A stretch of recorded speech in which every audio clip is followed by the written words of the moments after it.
It's the Mixed Martial Arts Hour with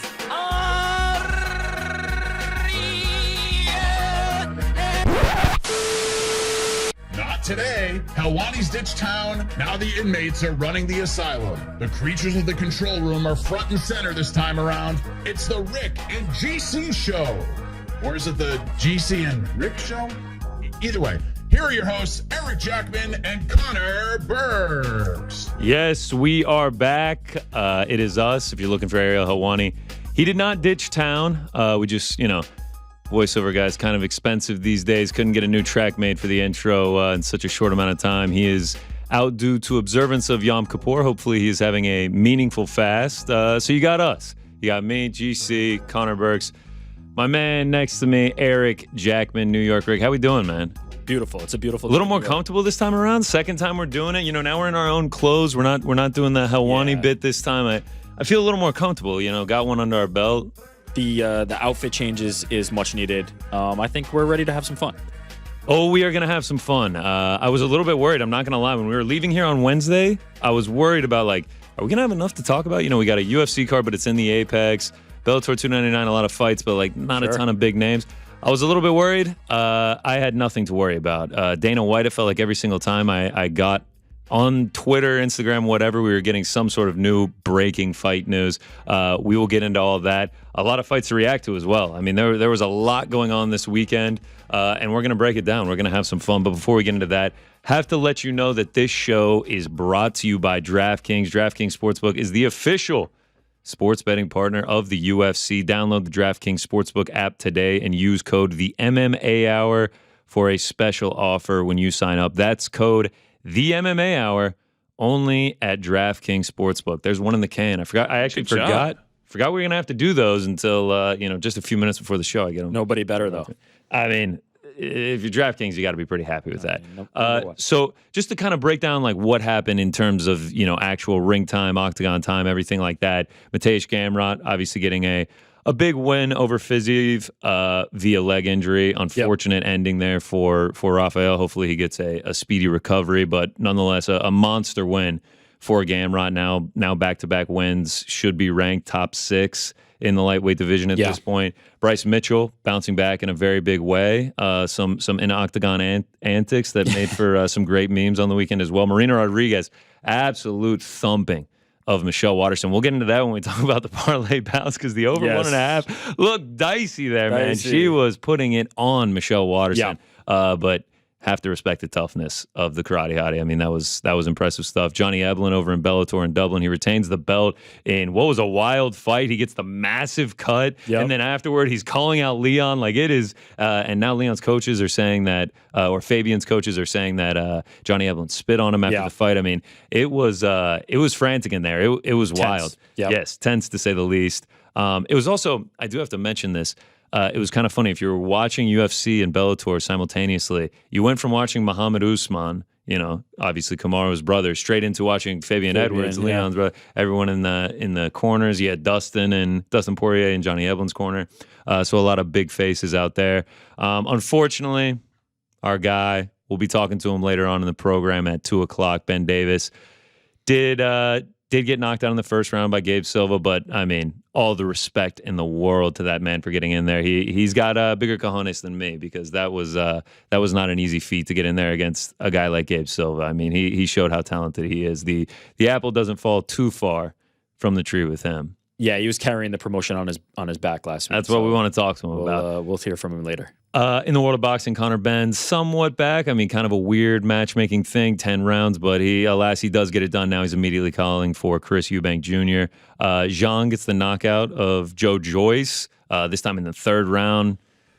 Tough for Joe Joyce to come back from that, and Zhang's a scary dude at heavyweight, man. If I'm a top-ranked heavyweight, I don't know if I want to see his name on the ledger, but it seems like Eddie Hearn's been talking about Anthony Joshua. That one makes sense to me, but we'll talk about it later. Friday, Superlek, very, very close contested win over Rodtang. Unfortunately, it was only 3 rounds. There was no belts on the line due to Superlek missing weight, but a very exciting fight nonetheless. Great way to start your Friday morning. We'll get into all of those fights and everything like that. But we have to start. The biggest news of the weekend, the biggest news of the week period in the world of mixed martial arts was all the incredible. I mean, I had to pull out the thesaurus, plethora. What else do I have here? The abundance, the flood, the surplus of fight news that we received throughout. I mean, I think it was Thursday all the way to last night. We were still getting some in there. They kept coming. So I mean, I say we just start from the top and work our way down. We go from fight to fight. We'll start on UFC 295. Alex Poatan Pereira taking on Yuri Prohashka, light heavyweight title on the line at MSG. Personally, for me, this is the fight that I am most looking forward to out of any of the fights that got announced. I just, in my eyes, I just cannot see a world where we're like, that didn't live up to it. Yeah. That didn't live up to it. I'm a fan of both these dudes. They're both incredibly violent. They're both incredibly talented. I think it's going to be an incredible fight. The fact that it's in MSG, going to crescendo us into John Jones, Stipe Miocic. I cannot wait for this one. Yeah, this feels like what could have been a pay-per-view headliner on any other card, but ended up being the co-main. Could that be them feeling like maybe Stipe or John are up there long in the tooth? Who knows if they get there? Hopefully they do. That now. But this is a main event, pay-per-view main event worthy fight, and we're getting it underneath John Jones and Stipe. You really can't ask for more for New York. Now, the rest of the card maybe has a little bit left to be desired, but the top two fights, absolutely stunning. And as you said, like, it'd be hard to imagine a world where this fight's boring. Like, maybe there's somebody who decides in the middle of the fight, I'm going to test if my grappling is better than the others, but I don't expect it. It's going to be a striking battle, and it's going to be fun. I'm not going to lie, even when Yuri goes to the ground, it's usually pretty chaotic. Yeah. Like, I don't envision any sort of lay and pray. I don't envision us needing the full 5 rounds for this one either.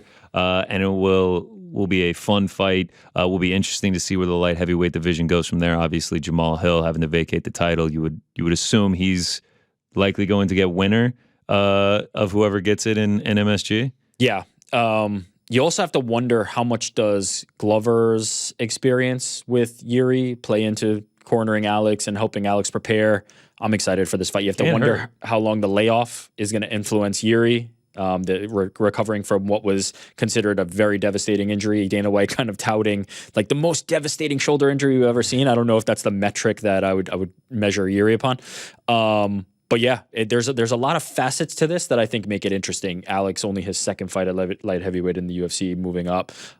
It's going to be fun, but there's a lot of drama and intrigue and storyline to it as well. Yeah, I mean, only his second fight at light heavyweight. It's only going to be his 11th MMA fight in his entire professional career, and he now has an opportunity to be a 2-division champion in the UFC, which is just insane. I mean, rarefied air.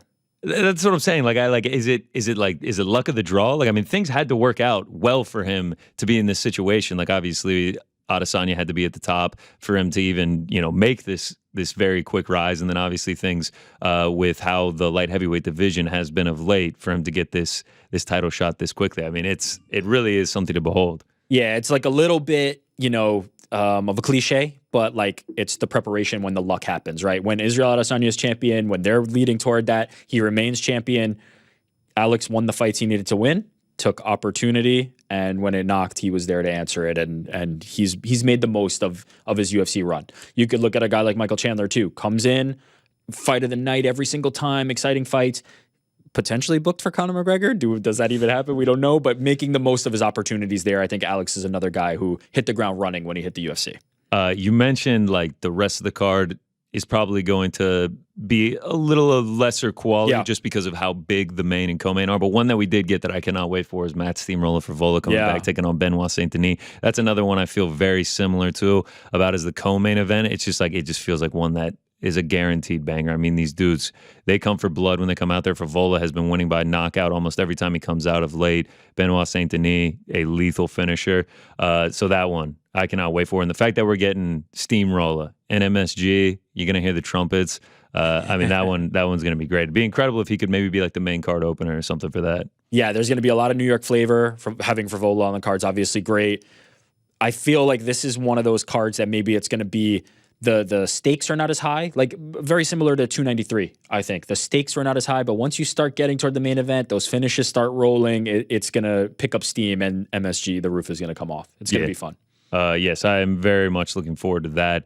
November 11th here in New York City. Let's go to 296 though, because that is shaping up to be a card for the ages. We'll start with the main event: Colby Covington, Leon Edwards. Are you surprised by this at all, or was this just we were waiting for the inevitable to happen? Yeah, this just felt like it was a matter of time for when they were going to book this fight.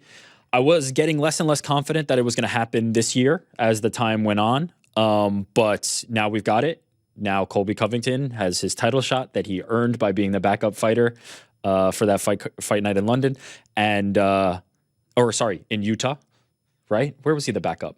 It must have been, it was the Utah. It was the Utah fight. No. I think it was London. Yeah, because it was earlier this year back in March. But now he's got that opportunity. And it'll be interesting to see how this plays out. It'll be interesting to see how the lead up to it goes. Leon, obviously, a little bit more reserved. Colby, a boisterous personality and already kind of starting the media tour with some trash talk for Leon. But now they've got a date and there's no more speculation. They're on. And it's a fight that people have been looking forward to, myself included. I'd say this is probably the one that I'm most excited about. Really? Yeah, just because I want to see where Leon Edwards is. Okay. Like it's been Kamaru Usman 2 in a row. I want to see how he looks against some of the other guys in the division here. So I'm excited to see that. And it's been a bit. I actually love that you say that, because out of the 3 title fights that got announced, this would rank third for me. And we can get into that in a sec. To the actual fight itself, Covington obviously coming off of a massive layoff, and other than the Usman, I mean, a lot of the guys that he's fought, it's been a long time since. So like I believe it's no ranked welterweight wins right now. Yeah, I believe that's right. Right now on DraftKings Sportsbook, Leon Edwards -135, Colby Covington +114. I mean, in my eyes, like it kind of feels like Covington is going to sort of replicate what Usman did for those first 4 rounds. Back in Salt Lake City in August of last year. Whether he'll have success or not is what makes it interesting for me. Completely agree. Style matchup makes this. I think what we saw from Leon Edwards was an evolution in the second fight. What we saw was him being able to deter a wrestler. Now, I will caution, Kamaru Usman and Colby Covington are not the same when it comes to the wrestling. There's a high pressure, high volume situation that comes out of Covington, where he's not looking for single shots and not looking for KOs, whereas Usman kind of the hand started to develop and now he's able to sit back and wait for counters and things like that. So we'll see if Leon can evade Colby for that long and withstand the pressure. But I'm excited to see if that plays out. That's the one that I've got in my mind as looking forward to the most. I mean, it's going to be a fantastic fight, and what a world it'll be if Colby Covington can ride the wave of inactivity straight into a UFC championship. To the co-main event on 296, Alejandro Pantoja taking on Brandon Raw Dog Royval. Royval finally getting his title shot that he's been calling for a while. Obviously, this one's happening at flyweight. This one is my second most anticipated one of the title fights, just because of the style that these guys fight. I mean, I don't think the 5 rounds is going to be necessary. It doesn't matter to me that it's at 125. I mean, these dudes, they come out for blood. I mean, especially like it's just like both of their styles are looking for finishes. They're super active fighters. They can get finishes on the feet. They can get finishes on the ground. And just like their styles matching up against each other, it's just an equation for chaos. And I mean, I can't wait for it. Yeah, these dudes are all action. And I think similar to Yuri and Alex, like the expectation for this is just no matter what the billing is, no matter where it falls on a card, it's going to be fun. It's going to be back and forth action, and we're going to get something special. I think the flyweight division has really come a long way from where it was headlining cards, and people were wondering, is the future long for this division? Henry Cejudo comes in and kind of gives it new life. And now I think the champions since have kind of taken that and run with it and have created one of the most fun divisions in the UFC. Like Pantoja is an awesome champion to have. Moreno was incredible. Figgy was incredible. We're really like building upon the legacy of the flyweight division, and I think this fight is going to be one that cements it in a major way. This is going to be sick. Yes. I mean, that's really the only way to describe it. I really do think it's going to be sick. They've obviously fought before, Alejandro Pantoja winning by submission in the second round. We'll see if that's going to be the same here. I mean, he's named Raw Dog for a reason. He is a dog, man. Shout out to AK Lee. He loves that nickname. He is not. I mean, it's hard not to love that one. He is not going to go down quietly. So that one I am very much anticipating, and I feel like it's a rightfully deserved matchup. Oh yeah, for Brandon Royval. For sure. moving on to another fight on 296. Maybe some believe it isn't a rightly deserved matchup. Tony Ferguson matching up with Paddy Pimblett on this one. Tony Ferguson on a 6-fight losing streak. Paddy Pimblett on a 6-fight winning streak. Your thoughts on this matchup for Paddy Pimblett's return from injury? It makes sense, right? Like, if you're looking for guys that are going to be competitive, like these two kind of match up decently with each other. Like, I think looking at the recent run is going to get you into hot water, right? Like, if you look at it and it's just look 6 up, 6 down, yeah, that's going to be rough. I think we all have come to the conclusion that like the Jared Gordon fight for Paddy Pimblett was close. If not, you had Gordon winning. So maybe that looks a little bit different if you consider the context of that. But yeah, like, this is probably the last stand for Tony, right? Like, you don't really see too many guys. I think BJ Penn had 7 in a row and then was out the door. You don't really see too many guys go on a 7-fight losing streak. I don't expect that if Tony Ferguson loses this fight, he'll be hanging around. But he always says the right things during fight week. He always kind of gets people to believe this is different. I did this differently. He has this way about him that people. I mean, the build-up's going to be hilarious. The Paddy Pimblett and Tony Ferguson at the press conference is going to be hilarious. Like, I just don't see how it's not going to be. Tony Ferguson talking shit to Paddy Pimblett is going to be very funny. It's going to be interesting to see how Paddy approaches it. Like, is he going to be respectful toward Tony as like this is a legend of the game that I'm fighting, or is he going to dismiss him as like this is an old decrepit guy who's on a 6-fight losing streak and I'm just taking it to build my name? Like, which route is he going to take is going to be very interesting to me. How does Tony approach it? Is he going to be thinking about Paddy specifically, or is he going to be thinking about, recently we saw him like 5 fights in the title, 4 fights in the title. Like, is he thinking about going past this fight? What is the mentality for both? I think is going to be the interesting part of this. As a fight, like, I don't think it's that bad. Like, I think we're kind of overstating maybe. I've seen a lot of outrage online about what's going to happen to Tony Ferguson. I think we're probably overstating that. Like, I don't think of Paddy Pimblett as some devastating change your life type of fighter.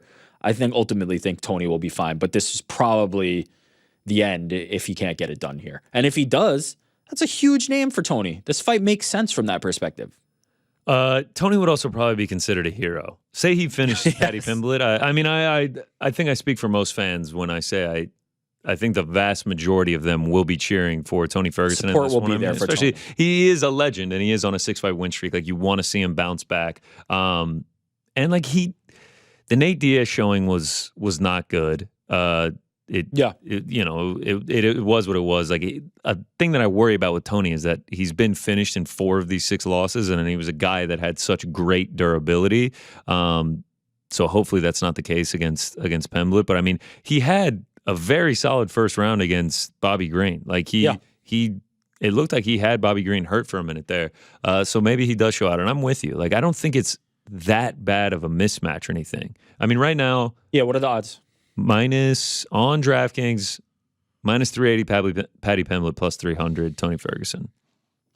That makes sense to me, right? Like, probably gonna sprinkle on Tony Ferguson. Yeah, I'm gonna sprinkle on Tony Ferguson. This feels like the people are putting Tony Ferguson in the dirt. I don't know. I mean, look, am I confident he's going to win? That's the thing. No, I'm not confident he's going to win. It's tough to win. He's on a 6-fight win. Would you go with me on this? Are you confident that he won't get his doors blown off in the first round? Are you confident that? Yes, I don't think he gets his doors blown off in the first. I feel like Bobby Green is just as dangerous as Paddy Pimblett in the first round. Like, obviously Paddy Pimblett more live for a submission and everything, but like if this is a standing striking match for 5 minutes, like I think Tony will be fine. Yeah, and if Tony loses by submission, is that really like, oh, look, the chin's gone? Like, that's a completely different thing we're talking about. I'm not that concerned for Tony. I know there's a lot of like faux concern and outrage, like, oh, look what they're doing to my boy. But like, I think he'll be fine. I think this is a fine matchup. I am a touch concerned. I mean, 6 straight losses is tough, and when you're getting finished, like there's a touch of concern. But concerned in what way? Like. Yeah, it's not, but like, all right, I am with you there. Like, I'm not concerned for his life coming into this. Yeah, career concern. Like, this could be the end, and this could be the way it goes out, and it would be sad. Chris Gutierrez, Frankie Edgar. That one I was really worried about going into. And I mean, he got finished in the first round. I'm not as concerned, but at the same time, look, maybe Paddy Pimblett shows something here, maybe it's completely different, and he does come out there and knock him out, and then it'd be a lot easier for us to kind of close the book on that, right? Like, enough is enough. We need to say goodbye to Tony.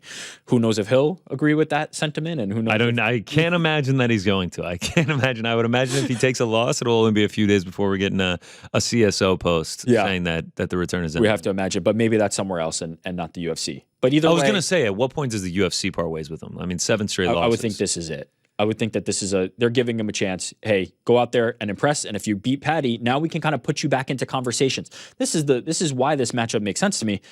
If Tony goes out there against the Chris Gutierrez, right? Like, I'm just saying equivalent. He's not fighting Chris Gutierrez, different weight classes, but I'm saying the equivalent of that, right? The upside of that is not as much. Like, Frankie Edgar beats Chris Gutierrez. How do you jump immediately into conversation? You beat Paddy Pimblett. Now there's momentum. Now people are talking about it. It's a fight that's featured. It's a fight that people are looking at. Now all of a sudden you can kind of parlay that. Maybe he gets another fight that's an interesting kind of veteran matchup or somebody that you can do that with. If he loses, then okay, we say goodbye. But I think there's momentum that he can get from beating Paddy Pimblett and why it makes sense for Tony Ferguson at this point. Yeah, I mean, it's just another fight on an absolutely stacked card. It's going to be interesting to see how it plays out. Obviously, tough to not favor Paddy Pimblett there. Sure. Obviously, the youth and everything. But it is going to be interesting. And I am with you. I don't count out Tony quite as much as I am seeing online. Let's keep it rolling on 296. Another fight. I mean, Dana White had a ball this weekend, man. It was every time I was logging on, it was either the breaking news on YouTube or it was he was doing a selfie video on Twitter. Like, it was like he was just dropping fights left and right. And this one, the return of Shavkat Rakhmonov taking on Stephen Wonderboy Thompson. The matchup here, this is one that obviously I don't fear for Wonderboy's life. I mean, he is an immensely talented fighter, but just stylistically, I don't feel like this is a good matchup for Wonderboy. You have to imagine not. You have to imagine that this is an opportunity for Shavkat to get a name on his record that really means something, and stylistically, you would think that he has the advantage. Wonderboy's crafty, though. Wonderboy's tricky. Wonderboy's looked good recently. And I think there's an opportunity for Wonderboy to do a little bit of what we're talking about with Tony. Oh, my God. If Wonderboy pulls this win off here, I mean, that is... So you're talking about a dude 17-0, 17 finishes, and now he's making his way to the top of the welterweight division. Like, derailing a hype train. Yeah. In a major way. It would be unbelievable stuff from Wonderboy Thompson. Could you imagine if somehow, Wonderboy upsets Shavkat, and then the very next fight, Tony Ferguson upsets Paddy Pimblett? Yeah. Can I imagine it? I mean, the scenes would be unbelievable. The scenes would be unbelievable. Do I think it's likely? No. And obviously you're coming at it from a betting perspective when you think about these types of fights as well. Do I think it's likely to happen? Do I think I'd throw money on it? Probably not. But do I think it's possible? Yeah, I really do. And the thing that's great about Wonderboy and his place in the division is the guys at the top kind of always look to him too. Like when you're holding the title or you're a top contender, they do kind of think of him in that capacity, because on the rise, he was one of the guys who was fighting for the belt and in those fights with Tyron Woodley. So I think that they might be more willing to give him a title shot on a few wins in a row than they might be for somebody like Shavkat, who all of a sudden is very dangerous and the upside is less. Doesn't have the name and doesn't have the experience.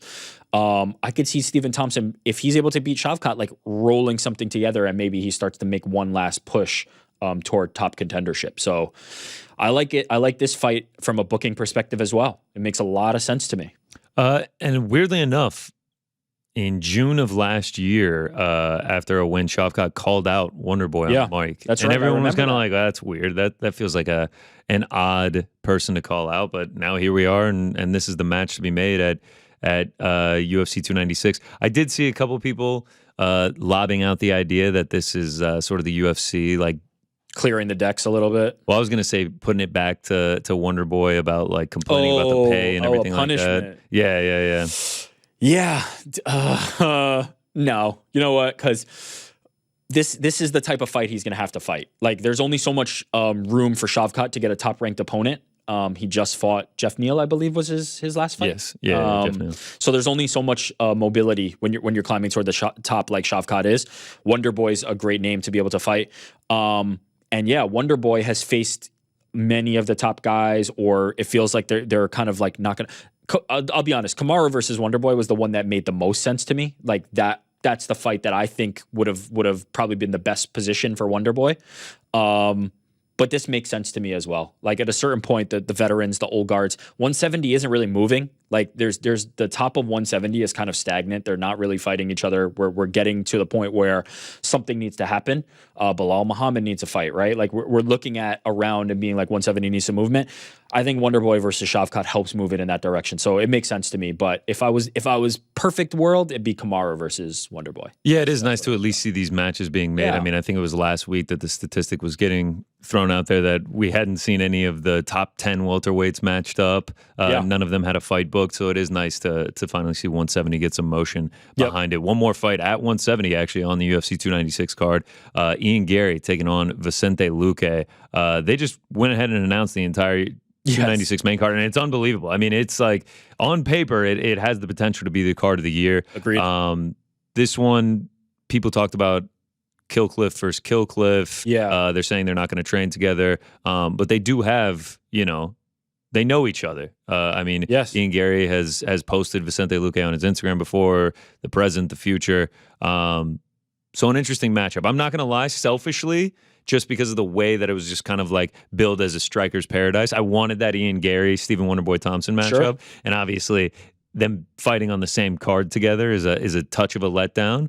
But still, Luque versus Ian Gary should be a banger of a fight. Yeah, and again, this is another movement at 170. This is another opportunity for a guy in Ian Machado Gary to keep climbing. It's an opportunity for Luque to say like, "Hey, I'm still here, and I'm making a last stand." I like this match. I like all of this. Like all these fights that were announced, I'm in for it. It's a really, really strong end to the year for the UFC. Yeah, I mean, I think we have the graphic here of the 5 fights. Shout out to Diaz Twins MMA. They whipped this up. I mean, it's a great graphic, but look at these 5 fights, the main card. Yeah. Edwards Covington, Pantoja Royval, Shavkat taking on Wonderboy, Vicente Luque, Ian Gary, Tony Ferguson, Paddy Pimblett. I mean, that is all 5 fights. I am supremely intrigued. Like I cannot wait for any of these. So yeah, man. I mean, the UFC, the train just keeps right on rolling. Like when you're hot, you're hot, and they seem to not be missing right now. I mean, it really is incredible the run they're on. Yeah, and even think about what they're going to be able to do at the start of next year with some of the champions that are going to be returning. It's rumors of Toronto as well. Yeah, which I mean, I feel like that city is dying for a pay-per-view. They're ripe for one. Yeah, it's gonna be. They're gonna carry a lot of good momentum into the new year if these break the way that they're expecting. Yeah, and it just kind of feels like even if it doesn't break the way they're expecting, it breaks in a way favorable for them. Sure. Yeah. And also, the tickets are going to be sold. There's no doubt that people are going to be excited about these cards, and they'll just move on. 100%. Just roll with the punches like they always do. 100%. And that's not all the fight news we got. We also got the announcement of a fight night, December 2nd. There were rumors of Minneapolis. Those have been shut down. Still TBD on where it's going to be. But, I mean, some of these matchups on this are incredible as well. We got Rob Font taking on Davison Figueiredo in Figueiredo's debut at 135. Like, I mean, what more can you ask for? Like, that's just like, sign me up for that. Yeah. I will be there. Figueiredo's been bouncing around a little bit in terms of opponents. I like this. I like this fight. Font feels like a good entry into the division, and the expected striking battle should be fun. It'll be Davison's power versus Font's technical jab and being able to keep him at bay. So I'm excited about it, and also to see how Davison Figueiredo is going to look at 135, because that's the question, right? Is he a big flyweight who can't quite be big enough at 135, or is he going to look at home at 35 and be able to compete? So I'm very interested at this fight from the Figueiredo perspective, but I think it's a great stylistic matchup on paper. I mean, Rob Font is as game as they come. Absolutely. So I'm with you, man. It's going to be really interesting to see what Figgy can do at 135. I mean, he's still as talented as he ever was. I know he's aging, but I think that move up to 135 can be beneficial for him. A couple other ones that we got on that same one, Jared Cannonier taking on Roman Dolidze. Unfortunate for Jared Cannonier. Obviously, he came on this program last week and made his best pitch for a title shot. He said Strickland. He said Israel. He said DDP. And they said Roman Dolidze. He said main event UFC 300. Yes. They said main card fight night December 2nd. I guess UFC 300 is not out of the question. Not out of the wins question. this, and all of a sudden he slides into that spot headlining. But yeah, it feels like he's gotten either further away or treading water on the potential for that fight. It doesn't seem like this was maybe the top ranked guy, the name that he was looking for. But the momentum he has, another win under the belt. He's kind of the guy who at middleweight is starting to knock off the other top names and kind of build his case and build the resume. Plus, he's got that ruby. He's got that diamond.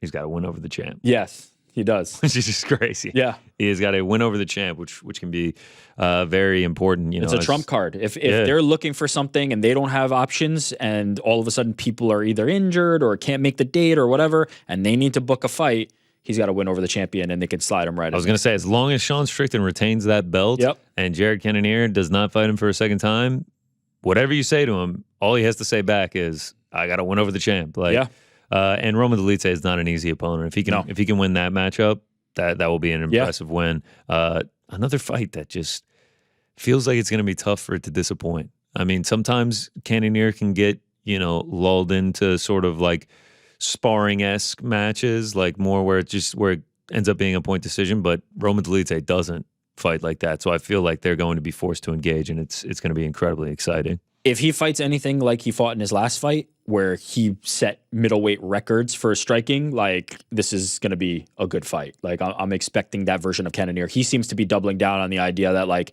he's continuing to grow and continuing to learn and just getting better and better and better.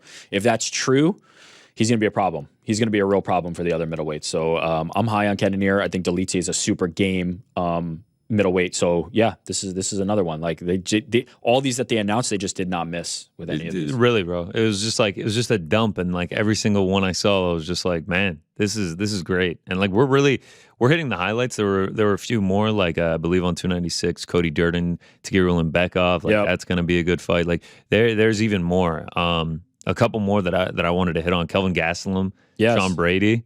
I mean, just another great fight. Like they're really building a strong, solid fight for that December 2nd fight night card. Yeah, they definitely are. Brady versus Gastelum specifically, a big like bounce back opportunity for these guys. Like, where are we? I mean, we haven't seen Sean Brady since the Bilal Muhammad fight. Obviously, he's dealt with injury. So really, I am very curious. I really wish we could have seen the Jack Della fight. Obviously, that we've seen the flaws in Jack Della's grappling game. Yep. Hopefully, we will get that at some point. But yeah, I'm with you, man. Like, does Brady bounce back? Is Gastelum like still one of the guys getting to the end of his career? Very intriguing fight. And then one other, Miesha Tate taking on Julia Avila.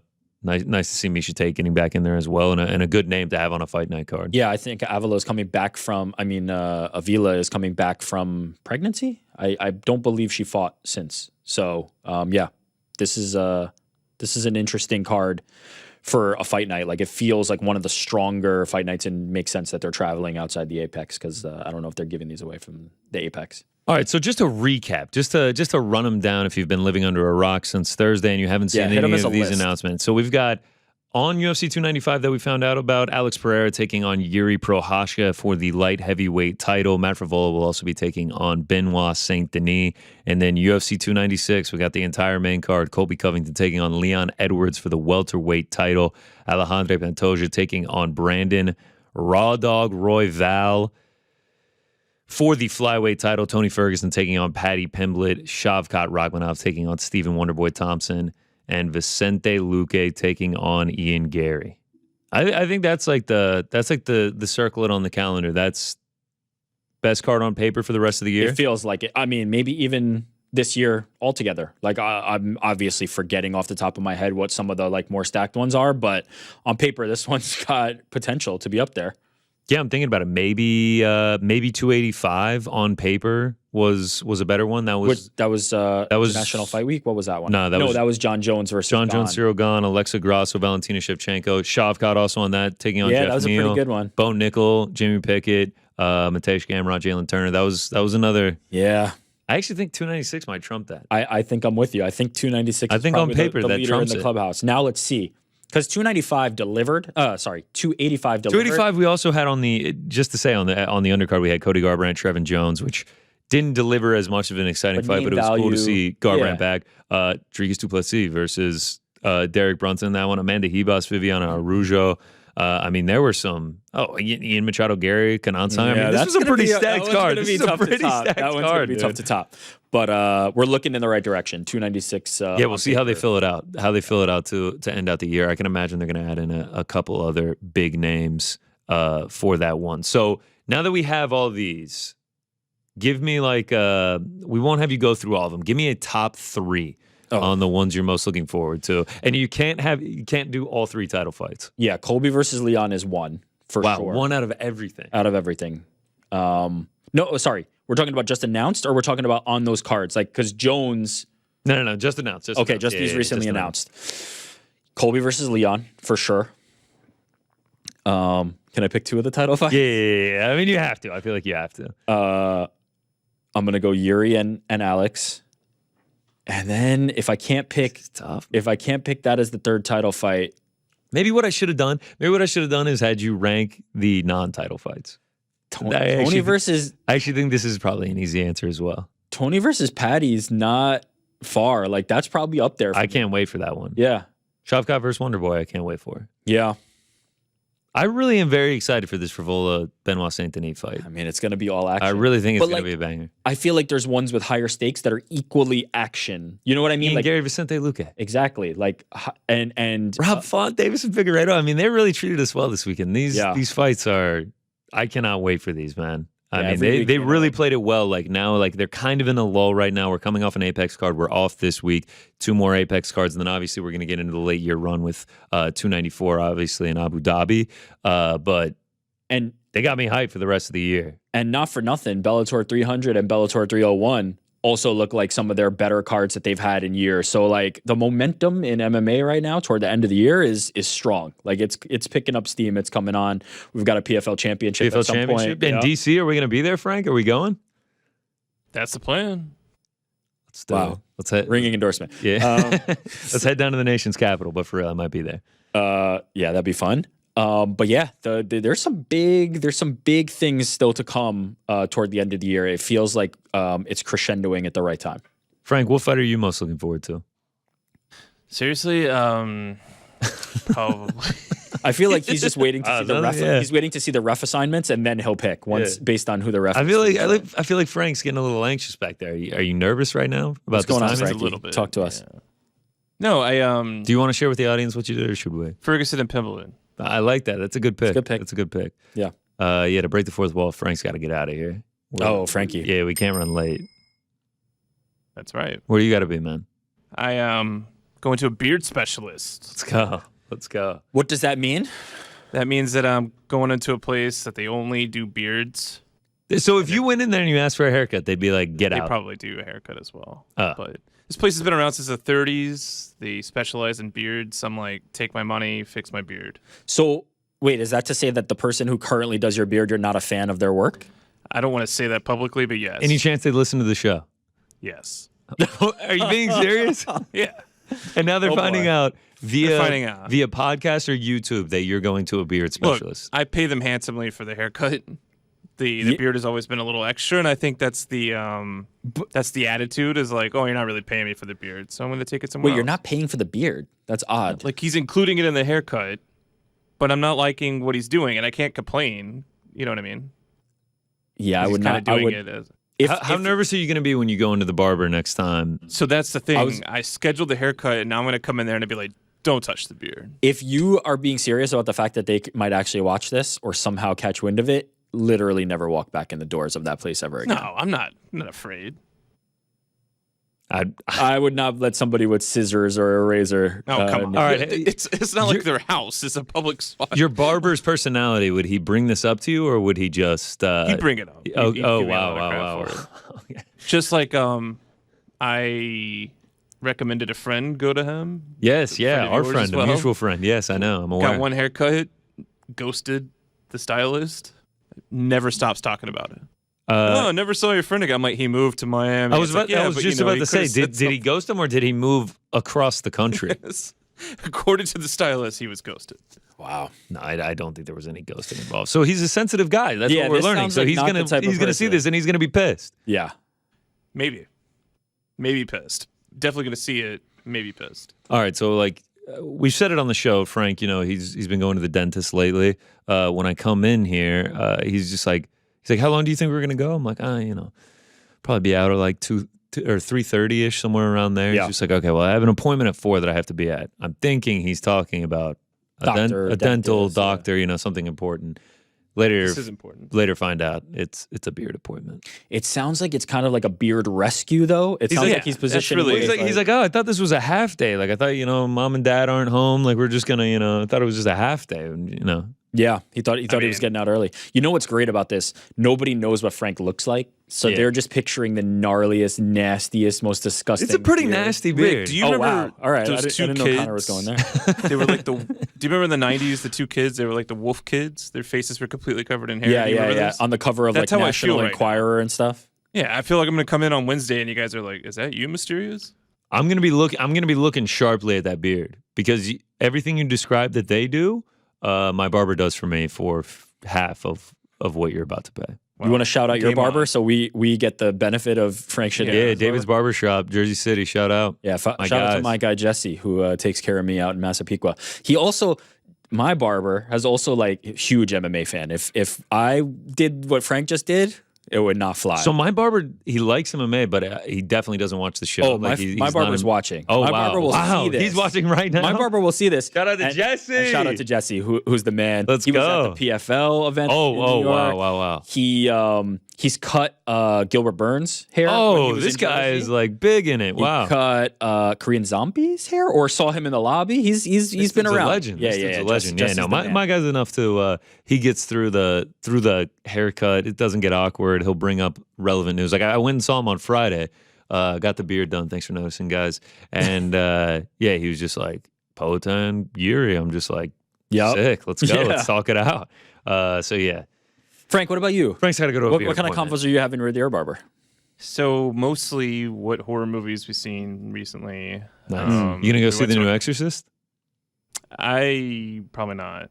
I'm out. The on it. OG It's freaking me Exorcist out. is I'm really. in. Oh, I'm you're in. okay, horror's you love horror's horror my movies. No. horror's my thing. Those commercials freak me out when you watch the I love UFC it. and Yeah, they're they're rolling sponsoring them it, and it's over just and like every commercial. You're just like, God, I have seen it enough. The Demon Children. There was a run where they were doing the Nun too. The Oh, Nun yeah, the sequel, Nun and was they just great. kept doing the pop up Yeah. scare in the middle of a UFC card. And just like chilling, and you're just like, oh shit. All right, well, we'll try and hurry this along for you, Frank. Yeah, good luck, Frank. You know, we know you got places to be, people to see. Shout out to the cats. Shout out to Always. shout out to the cats. All right, so that was just fight news. That was just what That was Dana just White- coming. breaking news. Yeah. That was everything that happened this past weekend. We also had, as I said earlier, had the Plethora, plethora, abundance, surplus, a flood of actual fights. this 1600 weekend. on the SATs. for I that. mean, that's what I'm saying. I mean, it was a busy weekend. We'll start at UFC Vegas 79. Mateusz Gamrot Yes. gets the win. Unfortunate ending for it. Leg injury for Rafael Fiziev. I mean, I really wanted to see the 5 rounds. I was really Shaping excited for up that. to I thought be- it was going to be a banger. Like they were going back and forth. Gamrot was having some success, even on the feet, but unfortunately, it doesn't work out that way. Hoping Fiziev has a speedy recovery because this has been a little bit of a tough run for him with the Gaethje loss and now this. But It feels like though the stock doesn't go down much, right? I don't think so. It's tough to bring his stock down. He's such an exciting action fighter. Everyone understands the circumstances around this one. Even the Gaethje fight, like there's people who scored it for him, or there's arguments to say that was scored close for him. enough. Yeah, I scored Yeah, for him. like the dude's stock kind of remains high, and also every time he's in a fight, it's gonna be fun. Like that dude he brings the action. But yeah, unfortunate, but at the same time, that detracts nothing from Gamrot, who was in there to fight. Had a great first round. They were. I scored it for Gamrot. I know it was a close round. They were going back and forth, and not his fault that Fiziev suffers the injury. Finished the fight, and now he moves on, and seems like big things ahead for him. Like there's not a lot in front of him in terms of obstacles to top fights and potentially title shots. Like the dude is on a really nice little run here. I mean, you have to think that he's due for a big fight. Obviously, he got Beneil Dariush last year. It didn't work out for him. But Fiziev was 6. Gamrot was 7. You have to think they're just going to switch places, and the only people above him are Michael Chandler, Beneil Dariush, who obviously already fought and lost, Dustin Poirier, Justin Gaethje, Charles Oliveira, and the champion Islam Makhachev. He called for Charles Oliveira, obviously a fight booked right now. Maybe he's just putting it in the bank, hoping that Charles gets the belt back, and then he's like, oh, I've been calling for this fight. Funny enough, he actually, I think in the post-fight press conference went the other way, where he's like, I think Charles is going to lose, but I want to fight Charles. Oh, so he's saying, all right, Charles, you lose, and then we can scrap it out. Which, regardless of the kind of circumstance, the ranking, the stakes around it, the actual grappling, if they do end up on the ground, would be mind-blowing. Like, I'm all in for the idea of, in an MMA fight, getting Charles Oliveira and Mateusz Gamrot grappling. Like, let's do that. There's something, like, would I be in for it if they did a grappling match too? Probably, but there's something to me when they do the grappling matches that, like, doesn't take it to the level that the stakes feel lessened. The stakes feel lessened. Yeah, it just feels like it's not the UFC. It's not the preeminent organization. It's not advancing toward title opportunities and things like that. But would I watch the hell out of that? Of course, yeah. Like right. Aljo has a grappling match next week, and like he's obviously not taking it as seriously as a UFC title fight. Like it feels like it's more of a for fun thing. Like obviously they want to win their competitive guys, but it's not as much as like a highly competitive, like this is my career, this is my life type thing. Yeah, and truth be told, Charles Oliveira has shown himself to be just as dangerous on the feet these days. Like, so yeah, maybe he wants to grapple with him, or maybe he says that's where you're best, and maybe I'm just going to keep it on the feet, and maybe I'm going to win the striking battle. So I'd be interested to see how that plays out. It feels like a really smart fight to make, but you know, it could be any of those guys. In the co-main event, Bryce Mitchell gets it done over Dan Ige. Dan Ige had a lot of success on the feet, cut up Mitchell bad, but I mean, man, yeah, Bryce Mitchell is just relentless. Relentless. I mean, that's just like all you can say. Like he just gets it to the mat and he just doesn't let you get back up, and that's how he was able to win the fight. Yeah, and during fight we kind of went into the loss a little bit, talked about like he just did not feel right and probably shouldn't have taken the fight. A lot going on. The fruit trees. I mean, you heard about the girlfriend. I was talking about last fight, but also there's stuff going on this fight as well. A lot. I mean, you have to talk like the all-time meme of him walking up and like the Bible with the Bible, screaming freedom. Yeah, great stuff. And then people. Bisping recreating the DC stiff arm at the very end. It was. I mean, it was a wild exchange in the octagon. Not just the fight, but also everything surrounding it. Yeah, Bryce Mitchell is unique. Is one of one character. Somebody who's kind of like carrying the torch for maybe the Diego Sanchez of years past, holding the cross. A lot of comparisons. I saw a lot of comparisons. There's a lot there that I feel like is merging, is meshing between Diego Sanchez and Bryce Mitchell. As far as the performance goes, though, that is the one you need to get back on track. Yeah, like, for sure. A guy as good as Danny Ige to show that out in Danny Ige, and to perform like that was very impressive from Bryce Mitchell. Definitely proving that that Topuria loss didn't completely get him out of the game. As I said, he felt like he shouldn't have even been in there, and I think I'm willing to believe him after this performance. Like I'm willing to go with him and say like, okay, you're back. Like let's see where you're going now. Marina Rodriguez. 2 losses going into this one. She's older than people realize. Like I feel like she's kind of a newer-ish contender. I was going to say by the look of her, she's like a newer contender. She is 36 years old. Yeah, and she's coming off of 2 losses, and the last 2 were she got dominated by Amanda Lemos, and then it wasn't that competitive with Jandiroba either. Yep. To come out here against a super tough out Michelle Waterson and perform like that.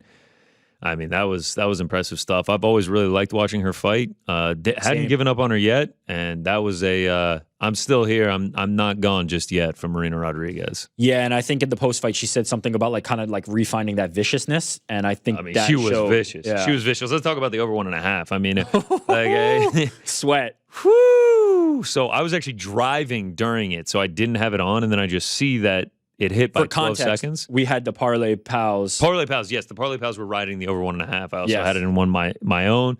I went to a regional MMA fight in New Jersey on Saturday, so I was streaming on the phone, but I was driving, so I missed the Rodriguez fight. And I saw we made it by 12 seconds. I was like, whoa, I bet that was dicey. I went back and rewatched it. It was as dicey as they come in the first round. Than you even knew. Oh my God. In the first round, it looked like it was going to get stopped 18 times. Bisping's like, they're going to call it any moment. They bring in the doctor. Had I been watching it, I would have had anxiety. I would have just given up. I would have been like, this is dead. I can't believe it. We owe it to the toughness of Michelle Waterson, who no matter what you think of where she is in her career, I think a lot of people were kind of like thinking, is this it? Is this retirement? She has always shown to be the absolute toughest of the toughest. And truth be told, like I was, doing PR for Invicta at the time when she was in that organization and a champion of that organization. She's really like not a strawweight. She's really smaller than strawweight, but has fought admirably at that weight for a very long time against the top competition of the UFC. And that is all to say, like, tough, you can't like find tougher than she is. And it doesn't surprise me that like she probably wanted to keep going and keep fighting. And after the first round, like, yeah, I'm just going to keep fighting. That is who she is at her core. Big fan of both women in that fight. Big fan of Michelle Waterson, and think there's still some competitive matchups for her out there, but also wouldn't be surprised if maybe she goes a different direction. But Marina Rodriguez, like, yeah, I'm willing to see her against some of the top fights again and see if she can make a run. Because if she's finding this viciousness that she was kind of displaying early and finding it again, she's dangerous for everybody. Yeah, I mean, we've seen it before, the Amanda Ribas fight. Like, she does have that side to her. So impressive win for her. A couple other notes from the card. Brian Battle starting to put it together a little bit. He looks good, man. Second straight finish, man, after that tough outing against Renat Fakhretdinov last year. So nice to see him get a couple wins. Charles Jourdain, first round finish. That was nice to see him bounce back. I know, obviously, the Caron Gracie fight was sort of weird, but two tough losses from Nathaniel Wood and Shane Burgos leading into that Caron Gracie fight. Now he's back with back-to-back wins.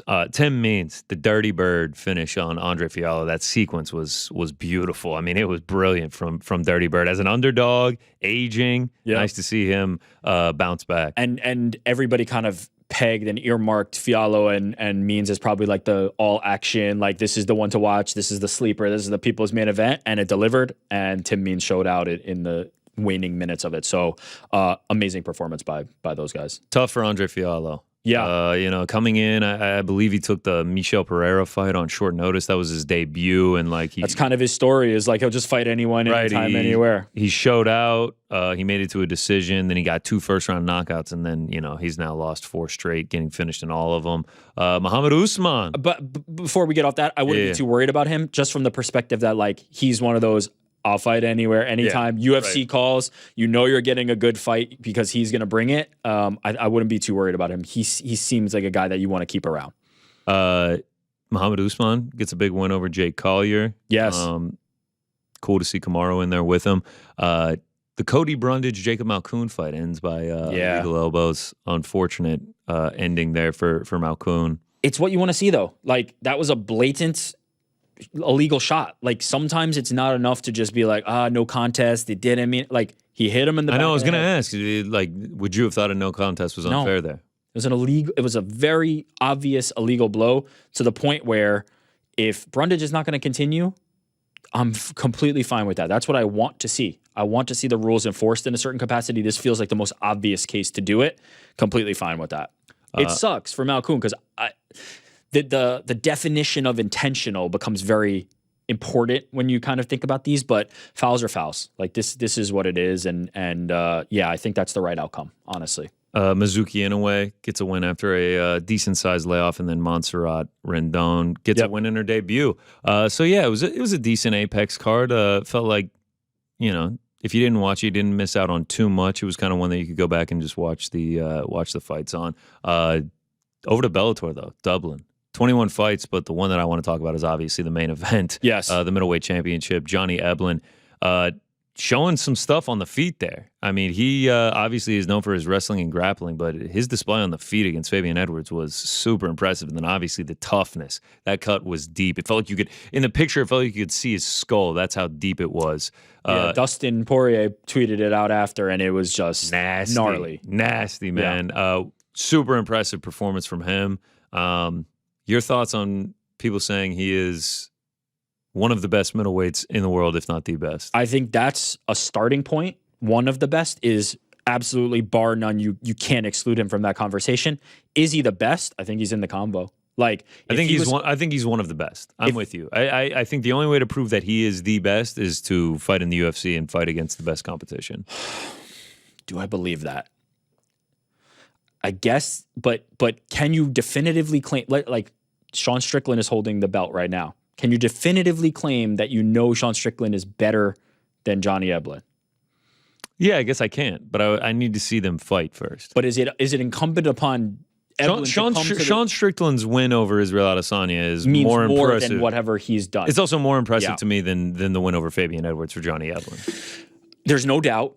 I wouldn't argue with that, but I do think there's an element of being able to identify the skill set that he has. I think Johnny Eblen is like one of the more well-rounded middleweights you're going to get. Yeah. Like in terms of being able to put together the striking and the wrestling, his age, where he is in his career, it just feels like the dude, like his nickname is the human cheat code. He really is, like, he just is that. Man, we like, how many times have we done the Bellator versus UFC champion fantasy battle? If you look at this dude, it is hard to not think that he's going to at least be insanely competitive with these guys, if not win. Like, right, and he trains at the best gym. He's undefeated. I'm high on Johnny Eblen, man, and this is coming from somebody who thought maybe it's too much too soon. Maybe Gegard Mousasi is going to put this like to rest, and he just absolutely smoked it. And yeah, I'm not convinced that he's not the best. I'll say it that way. Like, I'm not convinced he's the best, but I'm not convinced he's not the best either. If somebody feels that way, if somebody's going to rank him number one, and I think there will probably be some people at MMA Fighting who have him ranked number one, it's hard for me to argue against it, man. Like, that dude is legit. Yeah, he's like, nasty. As legit as they come. No doubt, man. I mean, the performances have been incredibly impressive, no matter who he's fighting or where he's doing those fights at. I mean, when he fought Gegard Mousasi, I was actually there in the building. Shout out to Mohegan Sun, Connecticut. I mean, he just ragdolled Mousasi. That wasn't even a fight. And the other thing that's so impressive about Eblen, specifically in this fight, is you talk about the cut, for sure.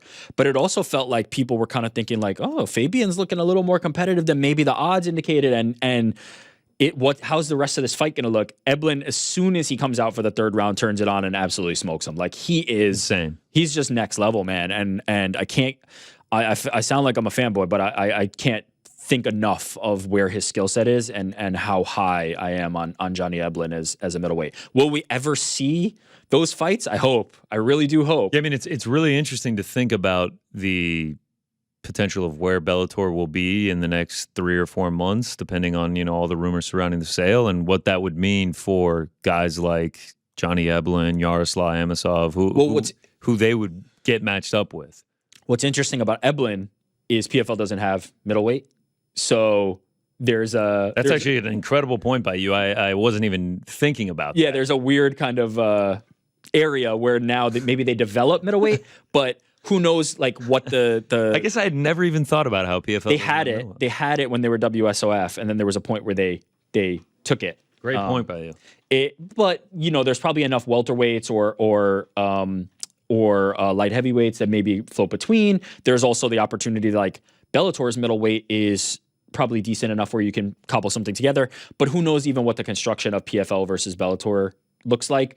What I'm really interested in is Johnny Eblen versus Sean Strickland versus Israel Adesanya versus even like, let's say, an Alex Pereira, like guys who I know are middleweights that would be a test and want to see that. Will we ever see it? I hope so. That's all I can hope. Yeah, I'm with you, man. I mean, anybody that they can put Johnny Eblen up against, I will be very interested in there. Kylian Mbappe, I will be there no matter what.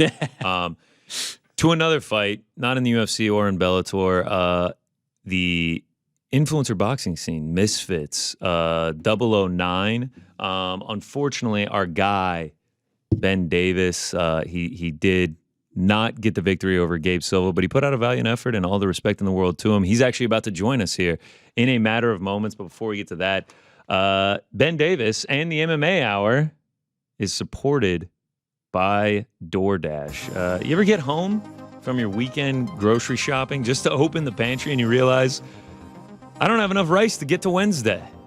Or maybe you're one of those people who's they just got to have their favorite hot sauce with every meal. I know Frankie, he's got to have his hot sauce with every one of his meals. Shout out. Big hot sauce guy too. Me too. Honestly, I got to have it too. And when you run out, it means you have to go to a couple of sad hot sauceless dinners for the next couple nights until you make that next trip to the store. But if you got DoorDash, you can get that stuff delivered straight to your door. That's right. In addition to restaurant delivery, DoorDash, they now let you do groceries as well. You'll get just what you order. And if you don't, DoorDash is great about making things right. Plus, you get a Dash Pass membership, Got a lot of friends, big fans of the Dash Bash membership. Don't like to This leave the guy house. right here. Right there. Ricky is a proud owner of a Dash Pass membership. They get you a $0 delivery fee on eligible orders. And right now, right this very moment, you download the DoorDash app. You'll get 50% off your first DoorDash order up to a $25 value when you use the code Ariel. Wow. Not even here, but the ghosts of the man haunt the studio. I thought, maybe we'd get a GC Rick code, maybe something special. I guess not. Use code Ariel at checkout. Remember, though, this is a limited offer, and terms do apply. That's 50% off up to a $20 order, no minimum subtotal, and 0 delivery fees on your first order when you download the DoorDash app in the App Store and enter code Ariel. Do not forget, that's code Ariel for 50% off your first order with DoorDash. Maybe when this becomes the Friday show, we'll get our custom code. Maybe. But we are now the honor, the privilege to be joined by our man, Ben the Bane Davis. Ben, look at this man. Incredible. What do we got? We got the Michael Chandler ice face going on. Guys, I just DoorDashed a new chin. This next fight, I'm going to be absolutely spectacular. I mean, look at this, dude. This looks incredible. We got the robe in the back. We got the gloves. We got the whole outfit that you donned on Saturday in Newcastle in the back. This is a great scene. Costume changes and everything. Beautiful. Hey, we got to start strong, baby. Yeah, I was glad with how the fight kit came out. This is my only turtleneck left. All the other ones are still held up in some British Airways dungeon. But, I'm doing all right. So going back to that, you lost your luggage as soon as you landed in Newcastle. That's correct? I started off this week with an L. I landed in Newcastle, and the problem was, so I was on Virgin Atlantic initially. Phoenix to Atlanta, Atlanta to Manchester, Manchester, Newcastle. That gets delayed, so the entirety of the connecting flights also get pushed back. I end up on British Airways. It's this whole debacle. They start misspelling my name. I'm no longer Ben Davis. It's Ben David. And I was not optimistic about seeing my luggage, and I'm still not. You still do not have it. I still do not. Everything you packed is gone, so you were just living off of the land over in Newcastle. Those jorts were quite literally from the Tesco clearance section. That was that wasn't a bit. That wasn't a joke. You took advantage of the opportunity and pulled on the jorts. I had to. I have to say quickly, you said that was on Virgin Airlines? Yes. Wow, great. I just quite literally just booked a flight on Virgin Airlines this morning. Well, So first time flying it. Hopefully, your luggage, bro. Yeah. Hopefully, I retain my luggage. Look for Ben David's luggage. So the fight itself, man, obviously a tall task. Taking on Anderson Silva's son, Gabe. Big size differential, obviously a big experience differential. How did you feel? Like when you're making that walk out to the ring? Like, what are the thoughts in your head? What are the nerves? Like, how are we feeling making that walk? And then how did you feel once you were in the ring? I felt really comfortable, man. This entire week, I hope that y'all could feel the just composure, the calmness. I was just having a good time. I recognized that there were a lot of challenges stacked against me, but I didn't have any pressure. I didn't have any stress on me. The expectation was exactly what happened. So I was like, I'm just gonna, make the most of it. And we put in a lot of work over the last month. And granted, it was a bit of a fractured training camp given the broadcasting obligations, but I made lemonade out of lemons and felt the fight was going well. In the ring, I landed a couple good shots. I got a little bit reckless. I got away from the game plan. That one's on me. But hey, we got up one time, and then the second time, it was a good one. I was fine with the stoppage. Yeah, I want to go back a little bit. You talked about the week. It seemed like all the support and attention was on you, right? It seemed like you were the talk of MMA Twitter and beyond all week. Was that what you were aiming to do? And was that good enough? Or were you also hoping to be competitive in the fight? Was that not the win? Was that not the end goal? Like, how did you kind of balance those two things, both grabbing the attention, but also how did you want to represent yourself in the fight against Gabe Silva? Well, the big umbrella is if I can't beat you in the ring, I'll beat you on the mic. You know what I'm saying? I'll beat you anywhere else. That's my domain. That's my realm. But no, it's influencer boxing. I think that's the traditional pro boxing. You show up, you don't really talk or promote or have any fun, and you just do business. But within this weird sphere, this weird industry of influencer boxing, I was like, this is what I have to do. I have to promote. I have to try and really inflate not the importance of this necessarily, because this was a crazy chapter for me, but I don't know, I just wanted to make it the best that I could, and I did think I could beat him. I did believe that we did a lot of tape study. We in the gym did so much pad work and technique drilling where we'd go, hey, this is where he makes this mistake, so we're going to capitalize there, and just ultimately couldn't execute. You mentioned it just a minute ago. We actually have a picture here. You said that everything you were doing, you were having fun with. And even when you got knocked down for the second time, you're literally smiling in the ring. Like, you're just like, yep, I'm good. I'm all cool. Like, it is what it is. The fight's over. Like, you said it was the expectation, but like, this was all just fun for you, no matter what the outcome was. What are you thinking right here? Yes. Like you, when you're on the floor and you got your hands up and you're just smiling and it's just, the fight's been called. Like, what's going through your mind? You're just like, well, it is what it is. Yeah, that's kind of what my takeaway was in that moment. I was like, you know what, he caught me the good one, and it was loud. I have to say, it was loud, man. I mean, you ate it well, but like the sound of it, I was like, wow, Ben ate that. I was out. Let's not get it twisted. I was out. I woke up when I hit the canvas. I know some people, especially when like that angle, it did look like a body shot, and you can see I dipped to cover my liver. The Philly shell worked against me. But yeah, he fainted downstairs, came up, and it is what it is. I just felt, everybody wins. I think that was the most perfect way that this entire week could have ended. A lot of fun in the build-up. I think I showed my colors and my merit in a lot of different aspects, and he gets an awesome walk-off knockout, great introduction to influencer boxing and misfits. And I don't know. I mean, I definitely have a lot of work to do within the actual boxing sense of it and the technique. But I feel confident. You stick me in there with some influencers that just started picking up gloves, and you'd see a whole different Ben Davis. Yeah, I mean, we talked about your support before the fight, but it felt like the community came out to support you after the fight as well. Like, what did that mean after the fight to have people kind of big upping you and talking about how proud they were of you for even getting in there, and all those things? I would dare to ask, is there a moral victory in that? But I'll let you kind of talk me through what you were feeling. That's hard to put in words, man. It really is difficult. I don't know how to verbalize, not even just following the fight, but the lead up to it this whole week, ever since it was announced, just the love that I've received. I for the last couple of years, have just been doing my best in this industry. And I get that that's rubbed some people the wrong way. And I'm at times polarizing, and hey, sometimes I'm a dumbass, baby. I'll live up to it, But this week was really just humbling and grateful, man. I think those are the two words that I can slap on it. Like, I am just a kid from Phoenix, man. That's at the end of the day what it's about. So to have people like Ariel and Chael and everybody kind of tuning in and supporting, that means the world, man. Yeah, I get that.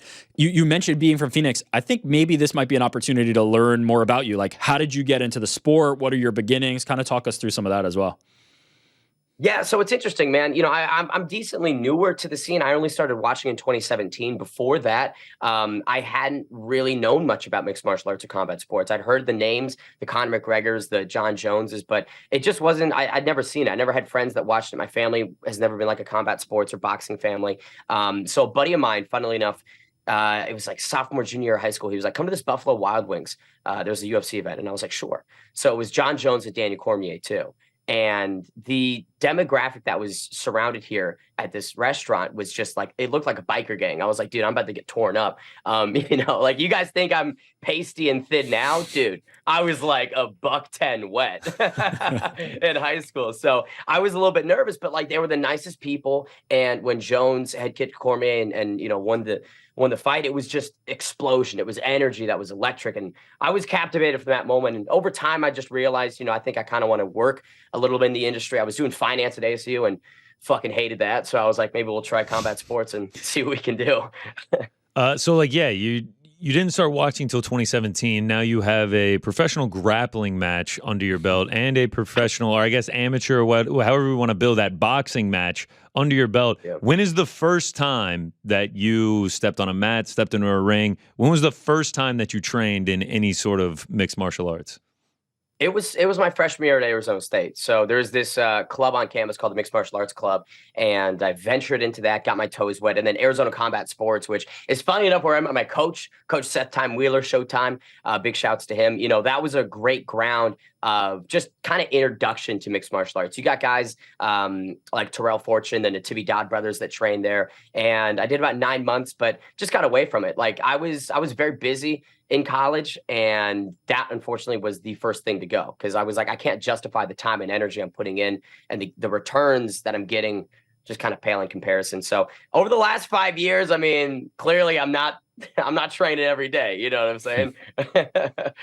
If we were to zoom out for a second, right, and onto the business of Ben Davis, is the fighting a pillar, right? Like the commentary and the fighting, are they separate pillars? Is the fighting a way to get opportunities in other things? How do you view like all the things you do? Is it one pot where it's all just content? Like how do you view yourself if you're thinking about the different things that you do? I think especially with the influencer boxing match was an avenue to get some other opportunities. Obviously, I hopped on the commentating booth right after my fight for Face Temper and Ginty. And that's definitely something that was clear that I was interested in, was providing play-by-play within this scene. So I don't know. I mean, pillar, all one pot, who knows? I, at times, just kind of shit comes out of nowhere. I'm like, fuck it, we ball, you know, like I can't really, sometimes I can't predict these things. They just kind of occur, and I have to make the most of them. But yeah, I think that it's all building to something. I just don't know what yet. All right. So 2 things coming off of that. Are we going to fight again? Absolutely. Okay. So there's no question. Do we want to stay in boxing, stay on Misfits? I'm doing it all, man. Doing it all. Like I'll have another Misfits match. I'm going back to Fear Pro Grappling this December. I'm gonna have a mixed martial arts debut at some point. Like this is all planned. Wait, we're doing this. Is that Fury? We're doing all of it. Thing already known, or is that breaking news? I'm sorry, Rob. I didn't know. Maybe not. I don't know if it was known or not. No. Well, yeah. You heard it here first. Wow, breaking news there. Breaking news. You know, come on, Frankie. There it is. I mean, who needs help? We're newsbreakers here on this show. Frankie. It's first time for everything. Second question from that. You mentioned going on the booth afterward. I don't know if you heard it. I don't know if you heard the commentary during your fight. I mean, they were kind of dogging you a bit. Like, did they keep the same energy once you showed up in the booth? Not really. I mean, granted, I was still a bit phased from getting knocked out, so I don't really remember like getting into the booth, like everything that they were saying. There was a lot going on, but I did rewatch the fight, and I was a little bit like, man, like that's a bummer. So you heard it, yeah? I was like, what is this? Like, dude, he's in there, man. I watched the fight yesterday, and you know, it's weird because like as a play-by-play commentator myself, I look at how they're commentating my fight and I'll go, man, I would have just approached that at a different angle. Like I would have leaned way into the David versus Goliath narrative, and any modicum of success, any jab would have been like, oh, let's celebrate it, instead of we talk about his physique and all these other things. I'm like, I haven't had pizza in 8 weeks. I have not had a slice of pizza. I haven't, wasn't dining on sausages. I didn't know where that came from. And it was all lighthearted. Like it's all jest. I don't really mind. But I was like, man, that was a little bit of a bummer. Dude, I'm not gonna lie. I'm never taking my shirt off in public after this week, man. I mean, you look like just a normal guy, and everyone's like, "Oh, here comes Fatso." I'm like, "What?" I'm like, "What is this?" Like, this is. I will say, it's hard to get under my skin sometimes, but after that open workout, bro, oh my god, dude, my notifications on every platform. I was like, I should just end it now. I think. I mean, dude, I'm looking in the mirror before I get in the shower. I'm just like, man, like I can never be seen shirtless, or I'm just gonna get fried into oblivion. Dude, it's weird because like I lost 15 pounds during this training camp. Over the last month, I've shaved off 15 pounds. I stopped drinking, beer. I did have a couple vodka cranberries, but like I was really focusing on my health, and I was like, I don't look that bad. I looked a lot worse like at the beginning of August. So I don't know. I mean, I guess I'll keep trimming. I want to get into the 140s and like the low 150s. So I think that's when I'll start to look a little bit more defined, and hopefully people won't talk about my tits anymore. You know what I'm saying? Yeah, but is there a part of that you feel like kind of adds to it, right? Like a little bit adds to that, like the jorts with the belly, like it adds to it, I think, a little bit. In terms of what people are looking for from the visuals between you two, the tall, lean dude who's towering over you at the face-off. It seemed like, speaking of Gabe, it seemed like you guys were very respectful after the fact. Like, where does that stand now between you and Gabe Silva? Just a lot of love, man. You know, I bumped into him at the after party. We said a lot of nice things. And of course, in the ring afterwards, I just said, man, like, I really appreciate this a lot. I have so much respect for you. And he is talented. Like, let's not get it twisted. I talked a lot of shit. I was just trying to promote and build, you know what I'm saying? But he is a real cool cat, and I'm excited to see what he does next. And I mean, God save his next opponent, because that kid's left hook has some seriously bad intentions, man. So I'm pumped for him, man. And who knows, maybe a Gabe and Bane tag team match. You know, we're on the same team down the line. I think that'd be pretty fun. I love it, dude. One thing that I was thinking about throughout the entire build up, throughout the fight, throughout everything, as someone that you're typically in the commentary booth, you're typically on Twitter, tweeting, you know, reacting to all of these things. Now you sort of got to live it. Now you got to go through it. You had to make that walk yourself. Like, how much has that changed your perspective moving forward on the fight game? I mean, is it bad if I say it doesn't that much? I mean, it's, you know, I saw a video in the back where you were like congratulating another fighter after he got a knockout. Like, you had to do the pre-fight interview, everything like that. Obviously, do the walk and the fight itself. You had to do press conferences. Didn't change it at all for you. I just felt this entire week, and maybe it's just one thing I was saying to myself to not get too nervous or anything like that. But I was just like, dude, I belong in these spots. I belong here.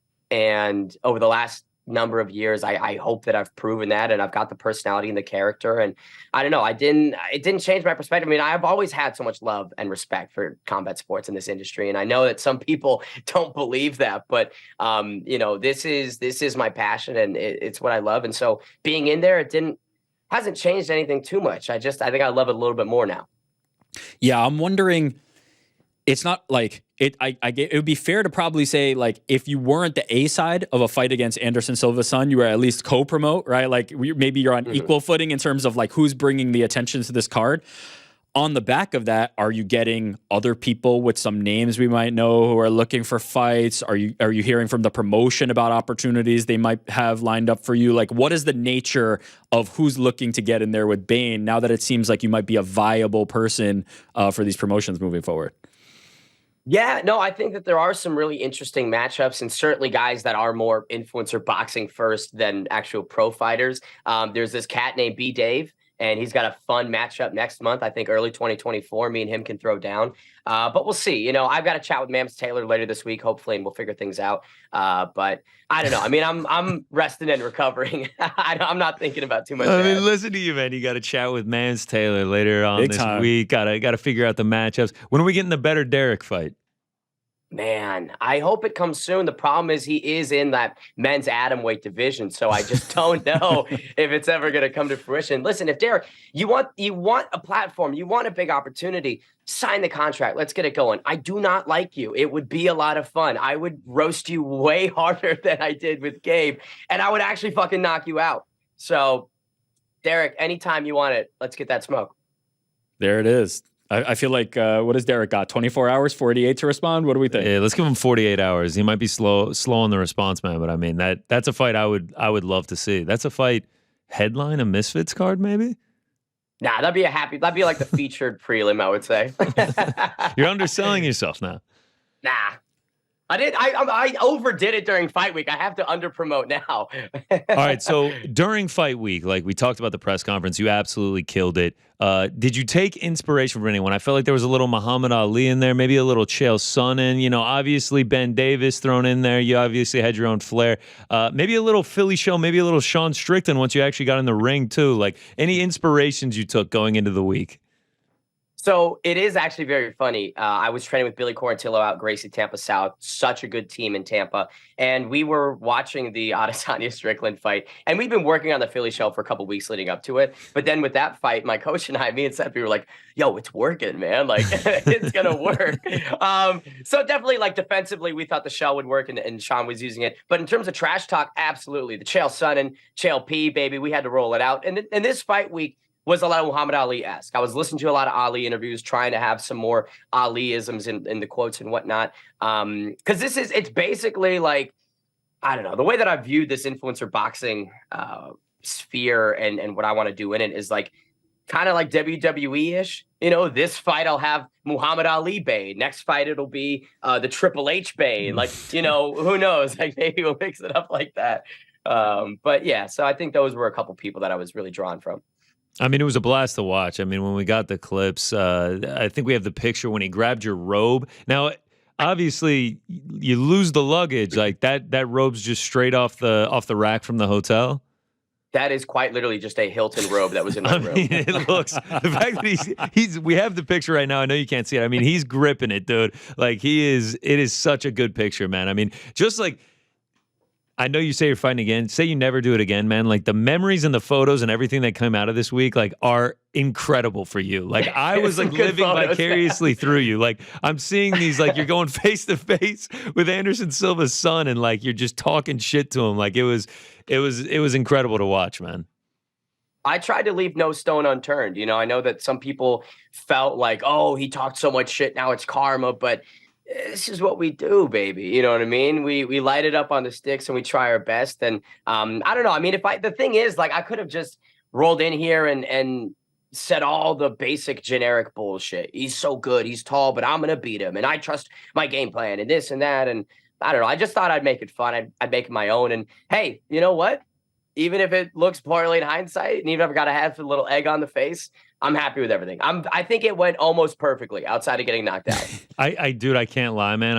I verbally screamed in my living room when you, because I was like, there was me and a few friends who were all watching the fight out. We were like, he's just got to make it to round 2. Like, let's just make it to round 2. I was so close. Dude, you were so close, man. You were 12 seconds off, man. I screamed. I was like, no. And then, of course, obviously, they called the fight. I was like, if he had made it to round 2, then this would have been near perfect. But it is crazy to hear you now saying that, like, you were out and then, like, hitting the canvas woke you back up, because on TV, it looked like you just dropped and the ref was like, all right, this is clear an advantage for Gabe Silva. We're just calling it. So the optics were not that bad.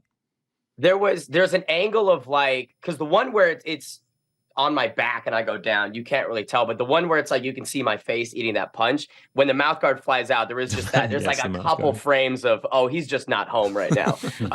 And that's honestly how I felt with the first knockdown a little bit as well. It's just those punches came out of nowhere, man. Like I didn't even see him coming. And he was a bit, I don't want to say faster or more powerful than I was expecting necessarily, but like the timing and the precision was something that I was a little bit like, after that first knockdown, I was like, oh man, I might be fucked.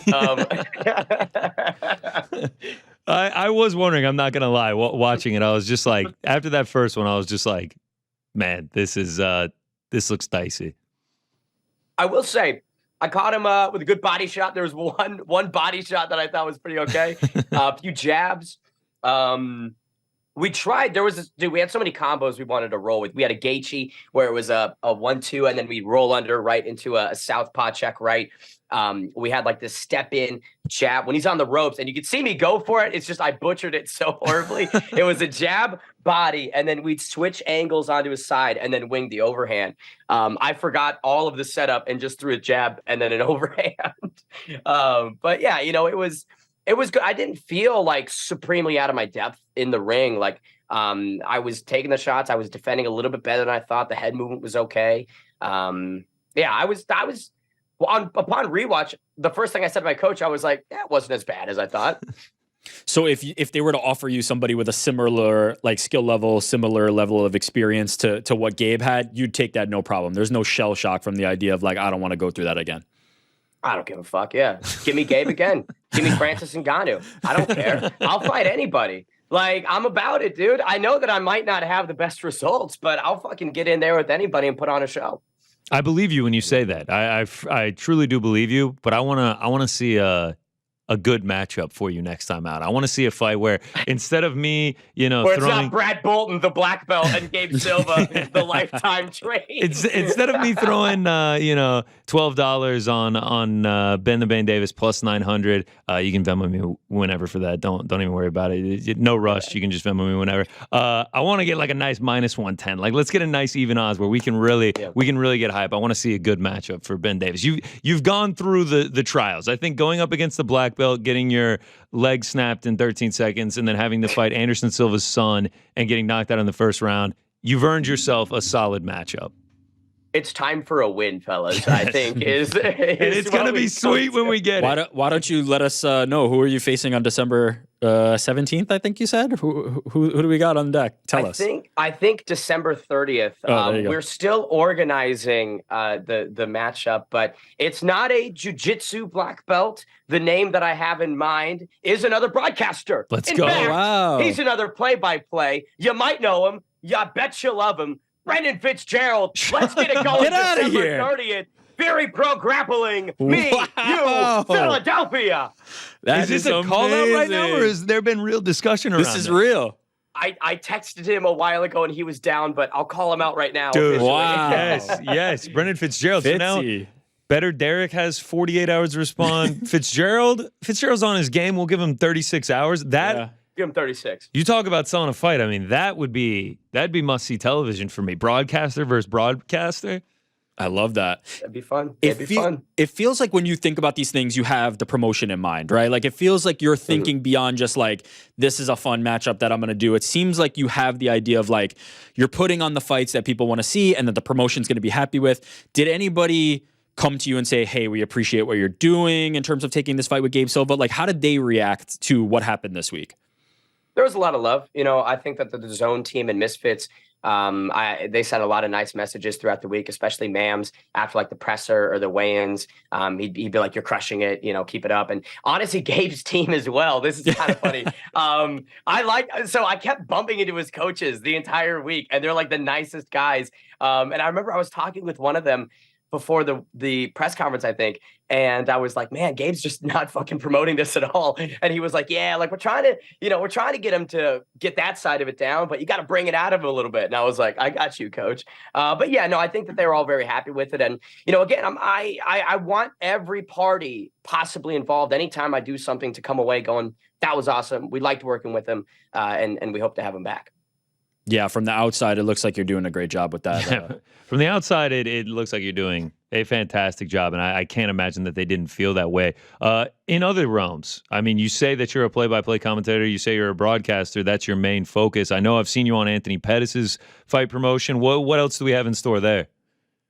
Yeah, man. So APFC is really cooking up with some gas this year. We're headed over to Manchester on October 20th, and then we're back in Milwaukee on November 14th. So stay tuned. We've got some developmental contracts as well. They're doing some APFC tryouts that I saw. I don't know many details about it, but I think they're one of the gold standards of like a regional promotion that is just mixing it up beautifully. And Johnny Yanchuk is doing great work there. Uriah Faber's A1 Combat, lock that one down, hopefully. I'll be back there, and we'll see. I think what I would love to do is just connect with a lot more of the shows on Fight Pass, get some more Fight Pass opportunities, and try and become the play-by-play of UFC Fight Pass. Then we'll see what happens from there. That's like 2024, what my game plan I think is going to be. Is there any part of you that's trying to leverage these connections with these big former UFC legends into, hey, maybe train me a little bit, maybe teach me a thing or two, or at least the gyms that they're working at, helping the commentary part of it inform the fighter part of it? Maybe that might be a smart idea. I don't know. It's hard because like since February of this year, I've been on the road like 3 weeks a month, every month. And that has been quite challenging to train and to like stay fit and working out and whatnot. So if I'm able to do that and line up some pad sessions throughout the weeks when I'm with these people, awesome. But I don't know. My main thing is play-by-play. That's my passion. Everything else kind of comes second. Well, you're killing it, man. On the flip side of that, You're the guy on the mic. We're normally the behind the scenes guys. We're kind of getting thrown into the fire here. I am definitely not an interviewer. How do we do, man? What did we miss? What should we have asked you? Excellent. I think, guys, I'm still recovering from a knockout. I think the getting knocked out and then commentating, I thought that was like the funniest thing. Yes. I don't know how many people have been knocked out and then the next fight they're like, "Hey guys, so what he's doing really well is he's setting up his right hand." Like, was there anybody who said maybe we shouldn't do this? There was some hesitation. We talked about it during fight week and they were like, "Oh, like that'd be really good." But then, it was I got sat down and the team, they were like, "Are you sure you're okay for this?" And I had a blue moon because I didn't know if they were going to do it. And I was like, "Yes, I'm ready." So you had a do not actually time out real quick. Don't drink before you do any commentating. That's not a advisable strategy. I never do it. But a little. Come on, you just had a fight. You just had a fight. Yeah, I had to have one beer. Okay, so we had the blue moon. We're coming off a knockout. We're kind of still buzzed from all that. Like you said, you didn't fully remember sitting down with them, and then we were just off to the races. Oh, man, you were just right there with Temper and Ginty. I mean, I had no time. And I remember I chatted with the truck. I had the talkback button, and I was like, because there was, it was hectic. There was so much going on. Of course, always is. I was like, do you guys want me for the main or just come in? And they're like, "Yep, you're good." And I was like, "Awesome," and just went right back to the bar. Yeah, what was the game plan afterward? Like you said an after party with Gabe Silva. Like, what'd you do after the fight? So there was a Misfits after party. I can't remember the name of the place, but a lot of the fighters and just the people that were there showed up, and it was a lot of fun. It was very. I'll say this. I mean, I don't go clubbing too much these days. My ASU experience, that's in the can. I don't open those chapters. But it was a fun time. Chat with Gabe, the team, seen some other fighters, sitting with Sept, just kind of like decompressing a little bit. I mean, it's loud as hell. You can't really talk to anybody in these places. I'm like, screw. That's why my voice is fucked.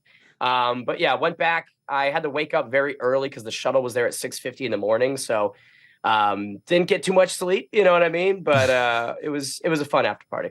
What was the one most memorable thing? What are you going to take away from this that you'll never forget? Man, how awesome the architecture is in Newcastle.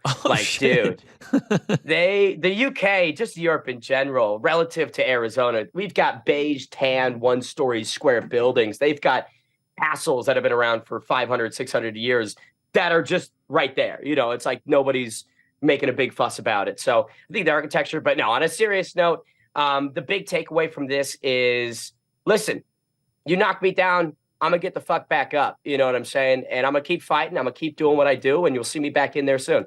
So we got Fitzy end of the year. We got Better Derek sometime early next year. I feel like we're building towards something here. And then a couple broadcasts on Fight Pass, and then we're working a big 2024 in store for the Bane. I hope, man. Yeah, we'll see. It could all end tomorrow. You never know. I just like enjoying the ride. A man of culture, the Newcastle architecture, the biggest takeaway. I can't wait to maybe someday see it myself. Ben, thank you so much for joining us. Thank you, Ben. Respect on a level that you don't understand for getting in there, man. That takes big cojones. That was super impressive of you. It doesn't matter what the outcome was. You killed it on the mic. You're killing it in the broadcasting game and in the fight game as well. So thanks so much for joining us, man, and excited to see what we got in store for the next year. Oh, yeah. Thank you, guys. I'll see you soon. Ben, be easy, man. Thanks, Ben. How about it? How about that? First guest in the book for the New York Rick and GC MMA Hour. First guest, breaking news. A little breaking news, We've got call-outs for everybody. I mean, it's great stuff. I mean, both those fights, I mean, if either of those could happen, I would be very excited for those. I like the way he's kind of approaching it. I like the way he's handled it. He's handling the loss beautifully. But not only that, just even the way he approached it heading into it, right? He's kind of playing with house money a little bit, recognizes that there's just opportunities ahead of him. Looking forward to what's next. And he seemed like the story of the week in a week where there was a lot going on. As we just kind of talked about, it seemed like everybody was kind of locked in on that. So shout out to him for that. Yes, big shout out to him. Excited to see what's next for him. Sticking in boxing, man, and just as we tie a bow on the weekend recap, Conor Benn making his comeback. Yes. Very short notice, very odd fight announcement in Orlando, 10 rounds. But nonetheless, he gets it done, and now we're going for the Chris Eubank Jr. fight. Yeah, maybe not the performance that like most were expecting this fight to be, from the idea that like, hey, we need to kind of get Conor Ben a big highlight reel so we can lead this into the Eubank fight. The guy he fought was one of the toughest dudes I've ever seen. Some of the like uppercuts that Ben was hitting him with would have put lesser men out, like neck snappers. His head was wobbling all over the place, but the dude just had no quit in him. Absolutely tough. But I liked what I saw from Ben, honestly, in that fight. Like, he was aggressive early because I think he thought, I'm going to get this guy out of here. And then when he realized he wasn't, when he realized how tough this dude really is, he sat back, had a good pace, looked like the gas tank was there throughout the rest of the end of the fight. So I'm all in on Conor Ben versus Chris Eubank Jr. Like, that feels like it's inevitable. Like, if it's not the end of this year, and hopefully the British Boxing Board of Control and Conor Ben can sort out what's happening there, maybe next year. But it feels like the first time this fight was being built, and we talked about this with Ariel, the first time this fight was being built, it had a built-in storyline, right? Fathers had epic rivalry. Now the sons are getting into the ring. But now it has evolved so far beyond that. There's so much more to it. There's so much more nuance to it. There's so much more between Junior and Conor that it has its own story now. And it feels like this would be one of the biggest fights in British boxing. If we're not talking Fury versus AJ, this is probably it. Like, this feels like the one. I'm extremely excited for it. My fear is I just think Chris Eubank's going to be too big. And I think that was a lot of people's fear in the first fight, but obviously Eubank was coming down and he was going to meet at a weight I think that was detrimental to him. Like, I think that was going to be a real significant factor in it. If they don't meet there again, man. Conor Ben's saying he's willing to fight at a weight closer to his walking around weight. I don't know if that's good because Eubank is big, man. Yeah. Like, this is going to be a big man versus a very skilled, very aggressive, knockout power carrying, but smaller man. Like, truly, like there could be a size discrepancy here that he's just not able to overcome with skills. And don't get me wrong, Chris Eubank is extremely skilled as well. But I think that size is going to be a factor. But I want to find out so desperately. Like, that is, if you ask me, like, what are the fights around the landscape of combat sports that you want to see the most right now, it's one or two. Yeah. Like, that is up there. It felt like DAZN, it was almost like their re-unveiling of Conor Ben. Oh, yeah. Like they were putting out pieces of a walk-along with Eddie Hearn. They were hyping it up big time, despite him not being the main event or anything like that, and it just being 10 rounds. It felt like this was like, okay, time to put him back, in the spotlight here. Everything you mentioned, even with the issues going on behind the scenes with Conor Ben, and then obviously, getting the contracted weight there, I still feel like it's more viable than like an AJ Fury. So like, I feel like this has a better chance of happening. Those two have been circling each other for forever. I'm not confident it's ever going to happen. Eubank and Ben, I think they're both motivated to make this fight. I know Eddie Hearn is motivated to make this fight. Ben posted this morning a Photoshop of Eubank knocked out in the corner, and let's do it. And I know right after the fight, Eubank put sleepy emoji because he look. If I was booking it, I think I would have maybe looked for somebody who wasn't as tough as the opponent that Ben had and had a highlight reel knockout. But at the same time, it probably served him best. It probably allowed him to get back in there, get some real hard rounds against a very, very tough opponent, as opposed to just coming in there and flatlining somebody who's not in the same class. Now you can build on that. Now you might be ready. You might be willing to get the rounds in with Eubank. So, yeah, give me that fight. Give me that fight. I want it badly. On that card, Richardson Hitchens also gets a dub. I mean, a lot of people don't love his style. It's typically a decision, but man, it was a drubbing. I mean, 12-0 on one of the judges' scorecards. Like, he really just made it look easy. I mean, I am very impressed by what I've seen from him. Excited to see where he goes from there. Yeah, obviously being from New York, it's cool. And then we just talked about the heavyweight division. Zhang. Yeah. Knocks out Joe Joyce again, this time putting him on the canvas, first time in Joyce's career. Huge win for Zhang. I mean, I don't know what's next for him, but like, feels like he can get a very big fight right now. And then on the flip side of that, Joe Joyce, tough to come back from this, tough to try to make a run at the belt. It felt like we talked about it on Saturday. He was that close. Now it feels like he's that far. If he was able to get this done, it would have felt like he hopped right back into that conversation. Because he wasn't, it feels like he's going to fall and maybe not be able to get back in there. For Zhang, man, if AJ versus Wilder does not happen, I like this fight for AJ. I think this is the fight. It's a dangerous fight. It's dangerous because he can crack. He is tough. He is big. Like, oh, he's legit. This. I mean, if you look at, is he possibly a top 5 heavyweight? Like, what's the list at this point? Like, it seems like he's there. Like, where's Ruiz in the conversation? Like, it's hard to deny him at this point. For AJ, I don't think he needs somebody like the Wilder fight is the fight I want to see because I think those two are a good pairing, and I would love to see that matchup. But what AJ needs right now, I think, more than like mainstream attention on a big fight, is boxing fans. I think he needs to win back boxing fans in a major way. Like, I think his performances have been a little bit disappointing for people that expect him to be at the top tier of boxing. And if he can beat Zhang, I think that would go a long way towards showing like, hey, maybe those performances were more just new trainers getting used to the style, figuring things out. And now I've gone in there and beaten the guy with nothing to gain and everything to lose.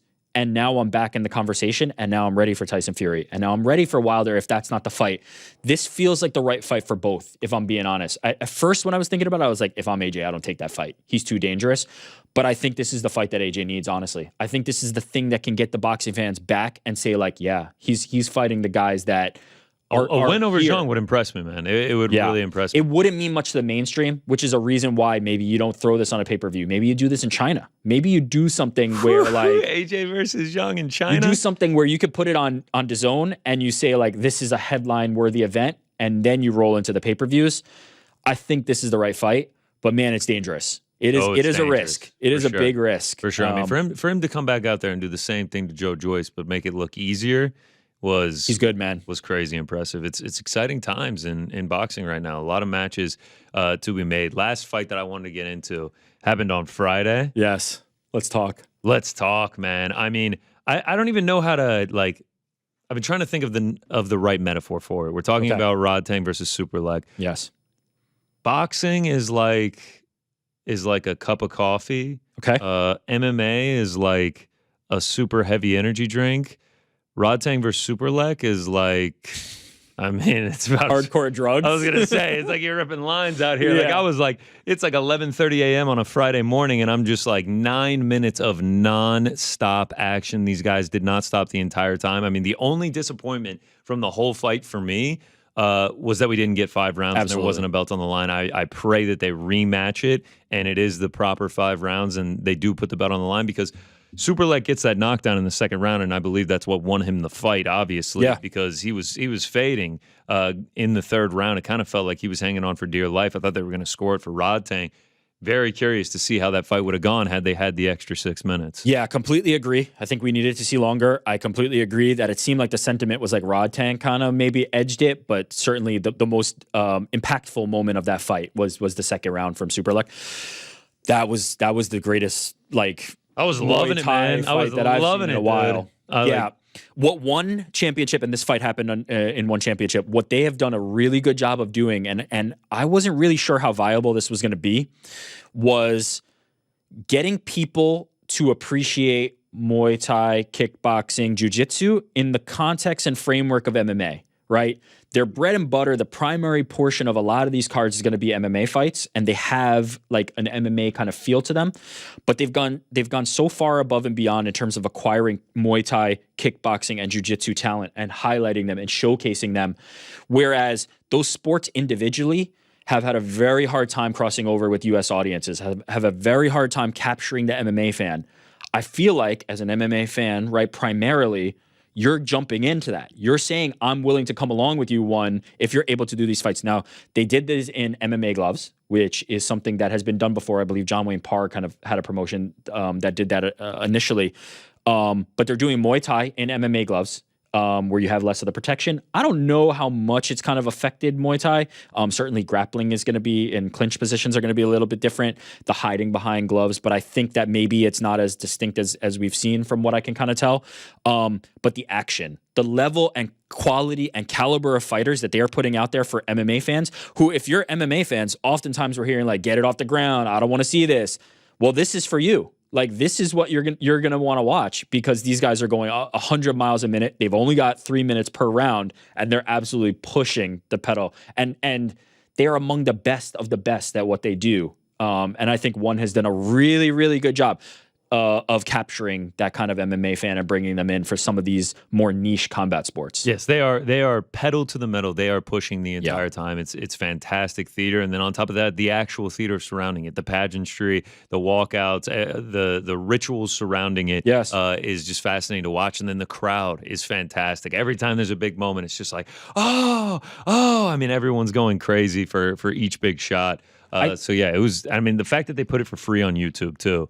Right after you can watch it, you could go watch it now, and we're raving about it. If you haven't seen that fight, go watch that fight. One Championships YouTube. Whoever you scored it for, I can see the argument that you're making. I mean, Rod 10 got the massive cut on Superlek in the first round, and then obviously the knockdown in round 2 by Superlek. It was amazing, man. So credit to One for everything that you just said, kind of pulling people into that world, because any super fights they want to make in Muay Thai, I am down to watch. To this point, I feel like it's been alienating, right? Like, it's hard to jump into Muay Thai or kickboxing or even jiu-jitsu and be like, who are the top guys? I don't know who the top guys are. What's the stakes?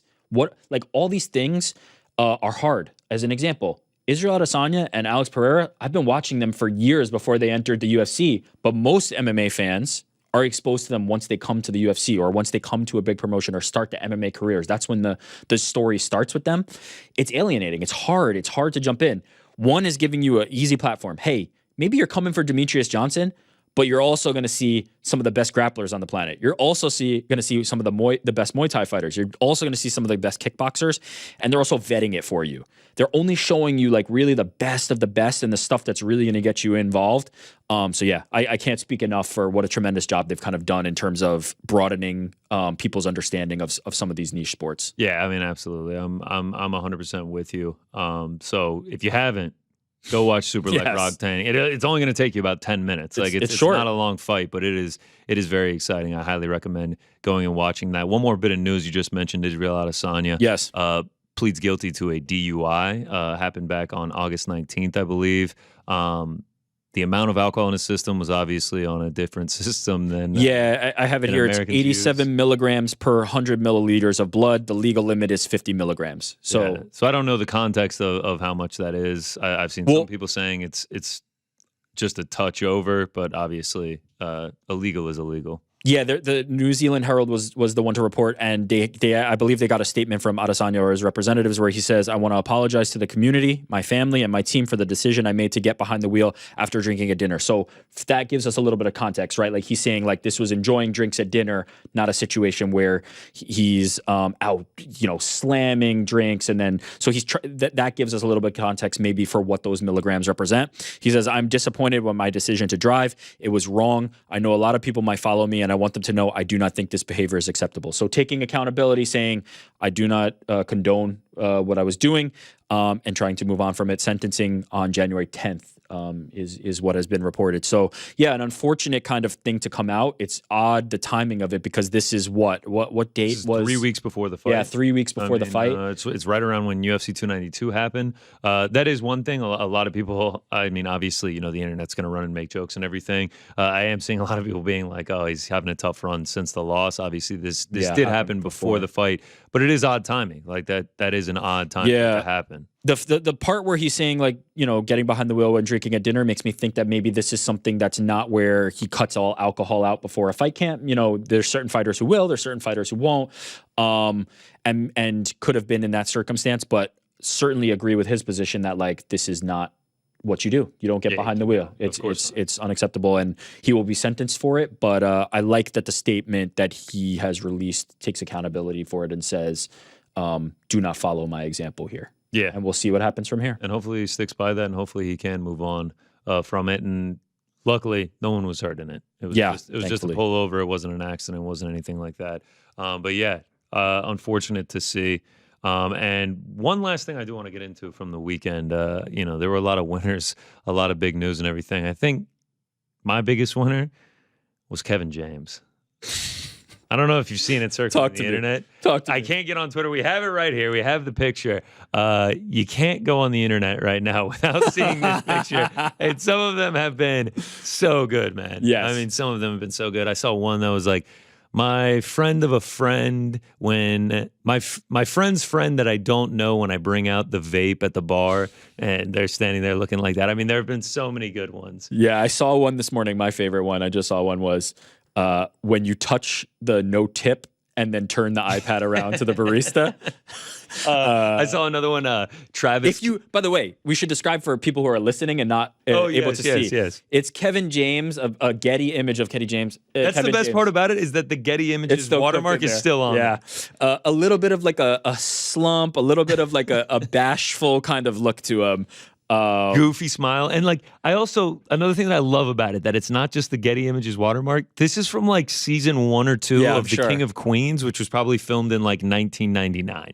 Like, it's an ancient photo at this point. And of course the internet picks it up and just runs with it. I saw another one that was like Travis Kelce asking Taylor Swift after the game if she saw his touchdown.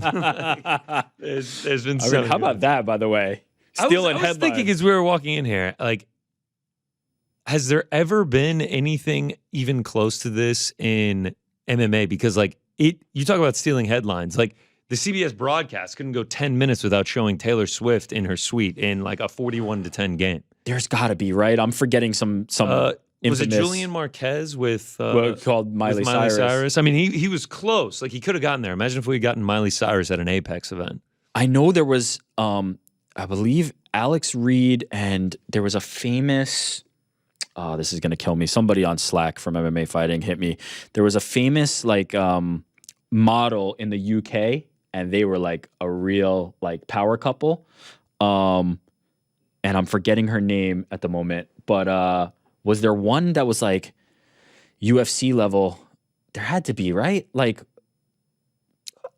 Tito and Jenna Jameson was a very notable big MMA like power couples, like a UFC superstar dating another superstar, and like them showing. Let's just call it what it is. It was definitely not a Taylor Swift. It can't be. Yeah. She's like one of the biggest pop stars in the world. But that was is Tito and Jenna our version? I feel like that's probably the highest levels of what we're I know Sydney Sweeney was at a fight recently, but I don't think she's obviously dating anyone on the UFC roster. She's also not Taylor Swift level.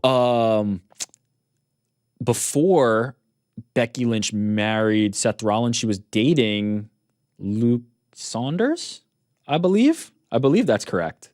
So yeah, I feel like there's been different versions. There's been different ones, but combined power of Kelce and Taylor leaving Swift the game together in the convertible. And now we got the Swifties coming into the football world.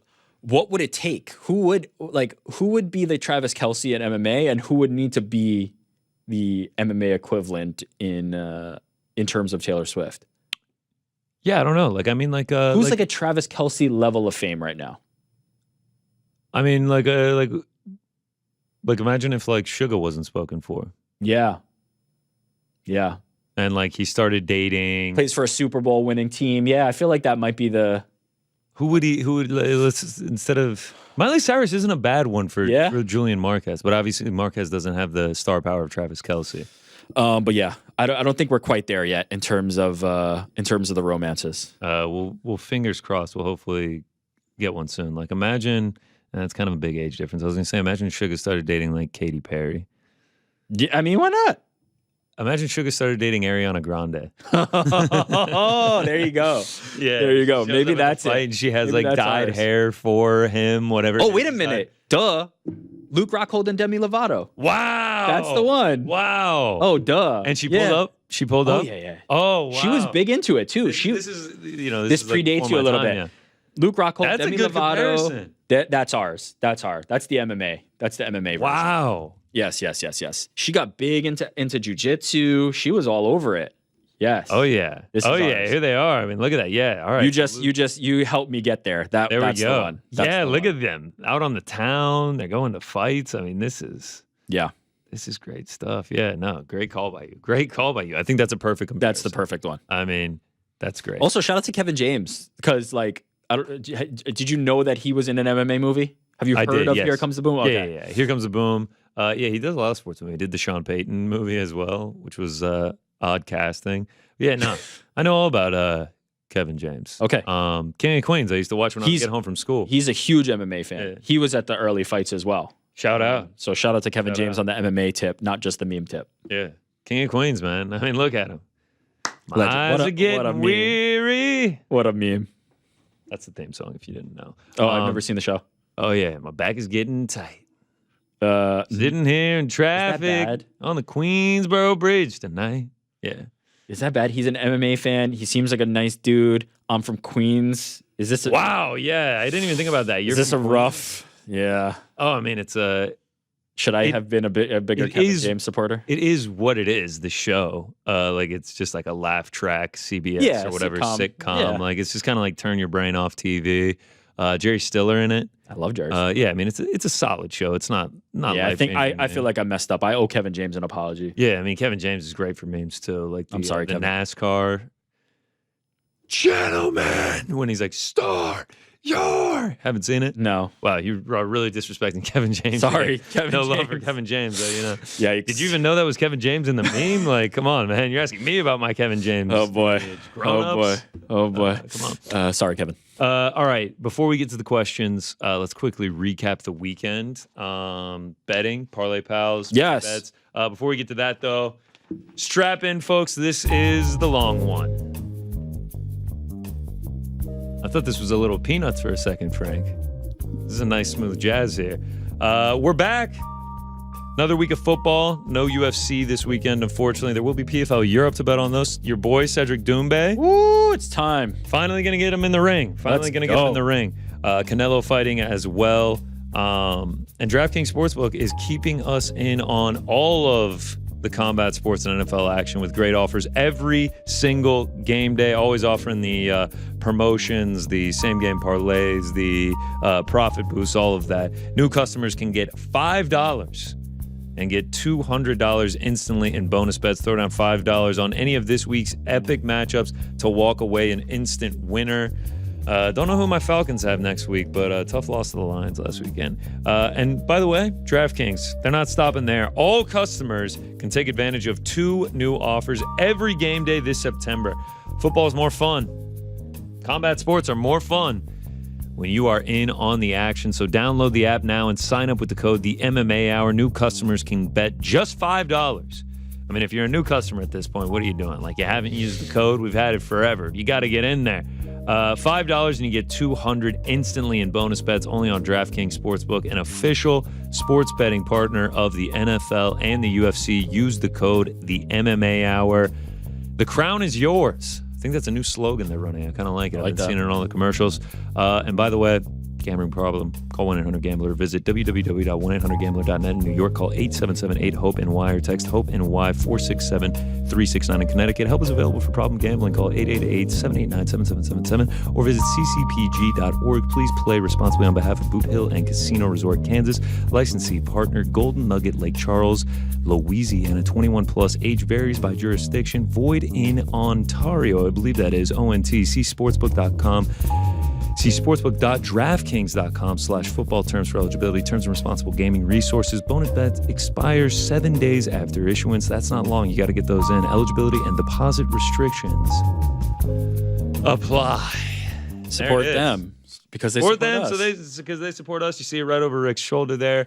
Yeah. So don't know about you guys. Parlay Pals. Yeah, let's talk about it. Let's talk about it. We're back. Back-to-back weeks. That's a lot of green on there. I love it. Obviously, we talked about Rodriguez, Waterson, Gomez over 1.5. That was pretty much the only dicey one on here. Johnny Eblin, I guess, got a touch dicey. No, Mitchell Ige, they had to bring out the doctor too. I mean, Richardson Hitchens was a complete snooze. That was a dub all the way through.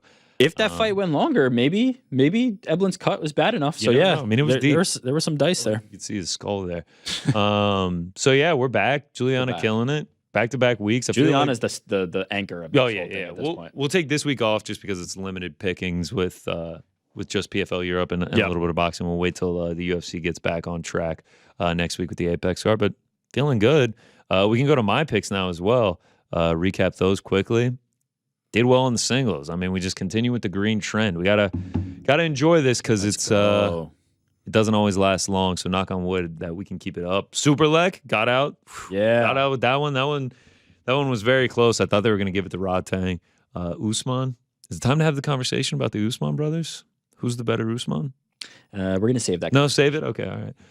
Yeah, we do well. Unfortunately, we lose on the injury with Fazeev Gamrot and just a bad bet on Kenny over there in Bellator. He had nothing in that matchup. We can move along to the parlays.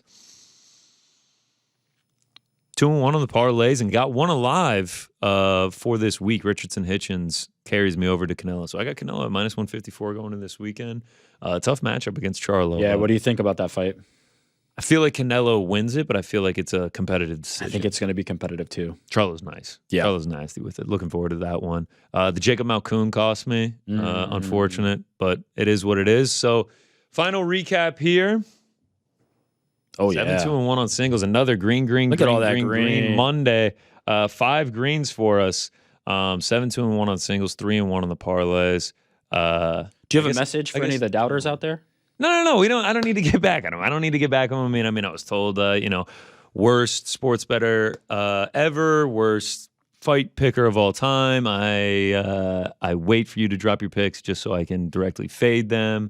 No. I mean, you would have nothing to say to them, but don't have anything. What would you say if you were going to say something to them? I mean, it's a great home. Boom! How about that? 10 units on the year now, 88 all time. Let's go. Yeah, I mean, it's feeling good. But don't say that to them. I would not say that to them. I have nothing to say. I mean, I'm humble man. You respect me, I respect you. Yeah. It is what it is. But yeah, we're feeling good. Hopefully, we can keep it going for the rest of the year. Yes. When you're hot, you're hot. But obviously, the next losing streak is always around the corner. You learn that in this long game of betting. And I do have one big hitter. I do have one to shout out before we get to the chat. Late into the chat here. Sent to 30, 33. Frank, you getting worried about that how we beard doing? You all right? I mean, the thumbs are twiddling. All right. Well, I only have one big hitter, and we'll do the chat for 15 minutes. Hey, you just do your thing, man. Don't worry about my beard. Big day for Ben's. Ben Davis coming on the show. What we got? Then Benjamin, plus 34,000. Sent this one to me. $2. Paid out at 700. Cody Brundage, that worked out for him. Yeah. Tim Means, Miles Johns, Charles Jourdain, Brian Battle, Marina Rodriguez, Bryce Mitchell, and Mateusz Gamrot. Wow. What didn't work out for me, the over and Jacob Malkoon, worked out for Ben. So shout out to him. Plus 34,662. Very impressive stuff. Wow, well done. Yeah. Some dicey ones in there, but he was on the right end of it. Congrats to him. He certainly was. All right, so let's head to the chat. We got about 15 minutes here for the chat. Let's just take an hour. Who cares? I like it. I mean, I got nowhere to Frankie, be. are you going somewhere? Got anywhere to be? I'm here for the long haul. Wow, what a team player. Let's see. We got place a human in front of the bullseye. Let's make it interesting. Frank, you down? Yeah, why not? As long as it's Connor throwing, you're okay. If it's me, I mean, you might not make it. Yeah. No good. Let's see. Just waiting on him to come in. What do we got, chat? How much longer? Mysterious Frank. That one from Mysterious Frank. As long as we want to go. All right. When are we getting the DK MMA Hour? That's a good point. When are we getting the MMA Hour DraftKings League back? Yeah, that's me being lazy. We'll have it back next week. Oh, look at that. I'm not going to lie. No one asked for it, so I was just like, we can just skate away from this. Have to create it every week. But, yeah. This person asked, and you're going to do the mensch thing. And Elijah One Dream. I mean, he's a day one guy. You got to do it for him. Should Wonder Boy get a title shot after beating Shavkat? That's tough with the way the division stacks up. I'm on the train of Bilal. Like I think Bilal needs one, it's hard to deny Bilal, but at the same time, there's going to be people at the top, champions, contenders, that'll say, I want Wonder Boy. Like, they will call for him. So it could happen just on the basis of that. That is the benefit of being in Wonder Boy's position. Yeah. I mean, if he goes out there, imagine if he finished Shavkat. Yeah. I mean, it would be tough sledding there. Super Dave Fairtex asks, as we always get asked, where's the merch?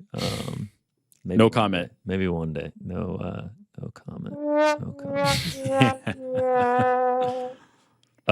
Someone said, what did you message Iron Turtle that made him block you? What did you message Iron Turtle? I don't know. I've never messaged Iron Turtle. I thought that one was for you. No. You didn't message Iron Turtle? I don't message anybody. Maybe I missed something that said that. Yeah, it looks like everyone's spamming darts. Everyone wants this matchup. All right, let's to go down. Is that a custom-made Knicks-themed Connor shirt? Is he talking about the shirt that I'm wearing right here? I think he might be. I think so. Oh, this is actually not Knicks. This is our man, AB. Shout out. Action Bronson. This is a nice Cocodrillo shirt off of his collection. I mean, embroidered. The colors pop. It's fantastic. One of my favorite shirts. Figured I had to wear it. The man just doesn't make anything bad. He just keeps. It's like the UFC announcements that we got. Just hit after hit after hit. Now can we get an Iron Turtle interview? Shout out to the Iron Turtle. I mean, we like him, but GC or Rick, have you been to a PFL event that was blinded by the stage lights in between rounds and fights? Yeah, I have been. The lights can be pretty bright. I have also been to a Bellator fight where I was completely blinded by the lights. It was like the sun was across the arena from me, and it was just directly into my eyes. I couldn't see anything. I think it's safe to say that MMA is mostly a television product at this point. There was a time where it was not. So yeah, sometimes you're going to run into some things that interact and prevent your enjoyment from a live experience. But yeah, hopefully not. Good luck out there. What Bellator fighters would you rather have in the UFC than the PFL when they officially buy Bellator? This is from Cole B. He says top 5. All of them? Johnny Eblin. Usman Nurmagomedov. Yarosov, Amasov. Pitbull? Maybe, but I'm trying to think of guys I'm going to get quite a few years out of, like Patchy Mix or Sergio Pettis. Patchy Mix would be nice in there. Patchy Mix would be very nice in there. I mean, we've talked about this before. We said it at the beginning of the year. The champions were probably looked a little bit different. I don't even remember. Maybe not so much, actually. Bellator, like roster for roster, yeah, like they're not going to compete with UFC, but champ for champ, man, they've got some dogs there. All right, here's my 5: Vadim Nemkov, Yaroslav Amasov, Johnny Eblin, Usman Nurmagomedov, AJ McKee. There's my 5. I mean, that's solid. I'd probably swap in somebody for Nemkov, but even him, like, yeah, I'd love to see it. Like Cyborg. Yes, but now without Amanda there, it's like what the Amanda fight was the one I would have wanted for Cyborg. Without that, it's not as appealing. But yeah, I mean, don't get me started. The best women's fighter on the planet, Chris Cyborg. You don't have to rev me up too much. 2-part question here: are you allowed to interview real fighters? Yeah, I just don't think real fighters want to be interviewed by us. Yeah, there's a little less prestige than when Ariel's trying to interview somebody. I think maybe when we do this again, there'll be an opportunity for that. The circumstances have to be right, you know. Like when I did this back in I don't even remember what year that was, 2015, 2016. I had some a mix of fighters and media people and even an entertainer, Devin Sawan. The circumstances have to make sense for it. Like this week, we just felt like the announcements were the big thing, and let's talk to Bane. He was the story of the week. Maybe next time is the answer. Someone asked me if I've beaten Zelda yet. That's actually so. Wait, that was a 2-parter. Oh, the other one was when are you finished fighter interview probation? Oh, okay. That was really a 1-parter. Yeah. Is Frank the one who asked that? Maybe. No. Elijah Dream asked me, have I beaten Zelda yet? No, I have not. I just got through the second Divine Beast, the camel one. It took me about 80 tries. I mean, I was starting to get mad. What is a Divine Beast? Getting close to throwing the old controller. So there's 4 Divine Beasts in the game. You have to take them back from Ganon. Yep. And that's what I just did. So this is like the second big boss. Oh, yeah, it was a big boss. Thunderblight Ganon, that's who I fought. And you have to beat 4 big bosses and then you win. No. And then you got to go take on Ganon over at Hyrule Castle. And there's a bunch of stuff. I mean, it's a long game. And it's going to be months before I beat it. But yeah, I started playing it a little bit more. Finished the Potter series. You know, that was great. So now I'm all dedicated to Zelda, getting past that. You're loving the Switch, huh? Oh, loving the Switch. It's great to go on the big screen, too. It's just like, this is nice. Picks for the games tonight. I cannot give those out. Who's playing? Actually, I haven't even looked who's playing because I got murdered in the NFL yesterday. was bad stuff. Why? What do we have? We got Eagles, Bucks, and Rams, Bengals. No, I did not bet against the Bills. Good. I mean, I feel like the Eagles are gonna keep it going. Something like that. Where's the plaid shirt, boys? Still looking fresh, all the same. I feel like we did it once. That was a one-time deal. Yeah, one-time deal. Don't want to play it out. GC or Rick, have you ever been to New Orleans? If so, how was it? You want to go first? I have been to New Orleans. I went to New Orleans last year. I actually called in this show from New Orleans. I went for the Final Four. It was amazing. I loved it. Bourbon Street's great. The food is great. The atmosphere is awesome. The Superdome is sick. Highly recommend it. I've been to multiple bachelor parties in New Orleans, and it's tremendous. I'm a big fan of that town. I don't like leaving New York because I don't like having limited access to things at all times of day and night. And New Orleans and Vegas are places that I like to go because those are two places that you have access to things at any time of day. So I'm a big fan of that vibe. I hate feeling like it's night, I have nowhere to go when I really want to go somewhere. New Orleans and Vegas are high on my list of places. What does Oliveira have to do to take home the belt? Oh boy. He has to keep it primarily standing, in my opinion.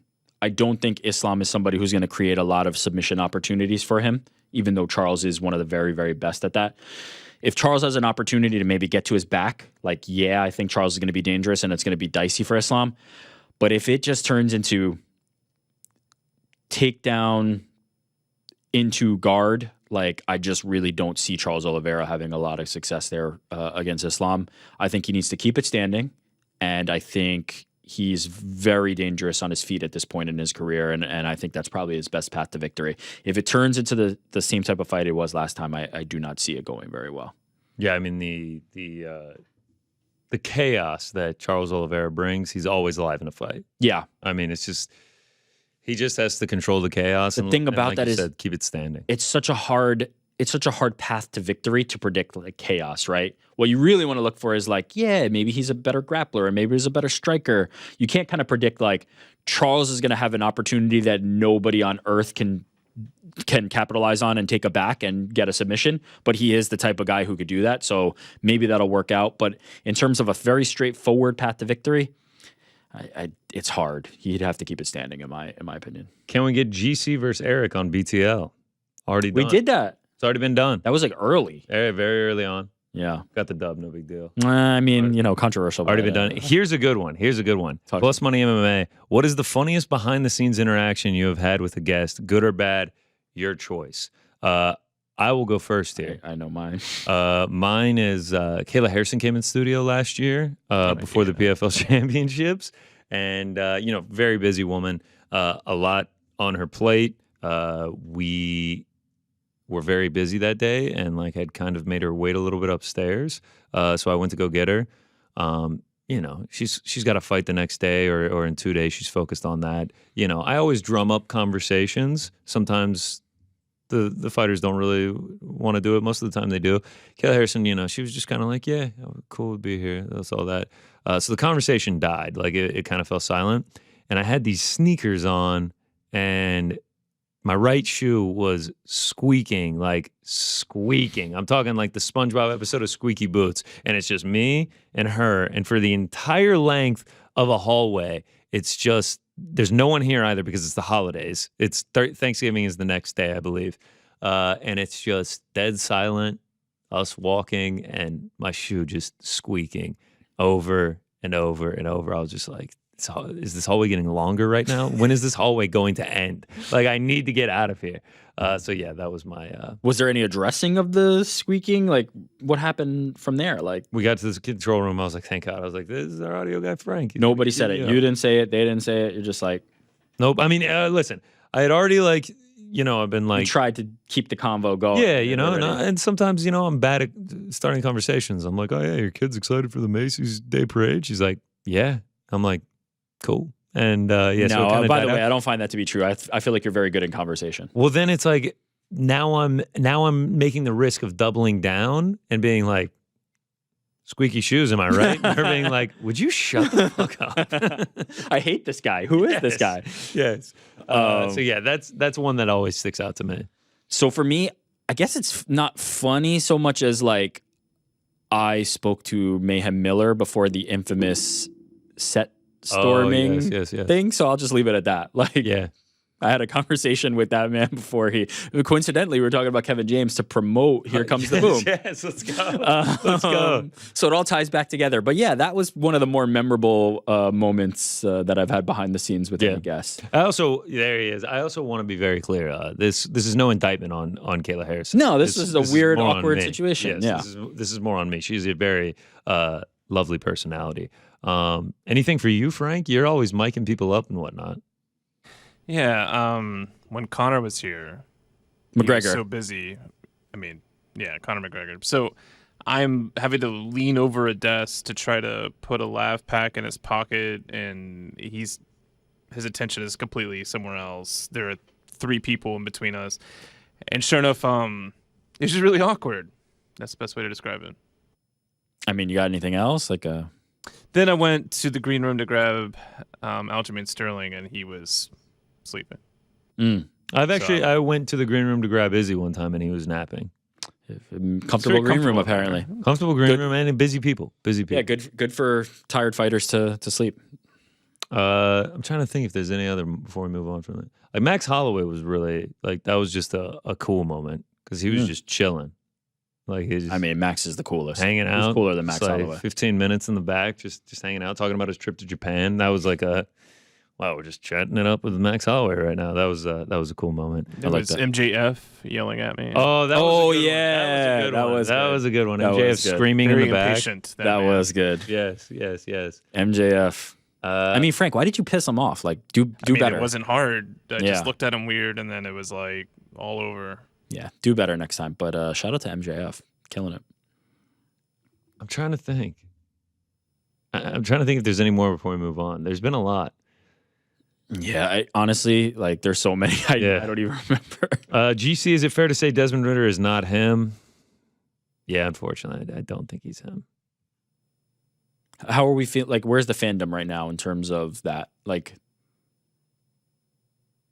Where are you?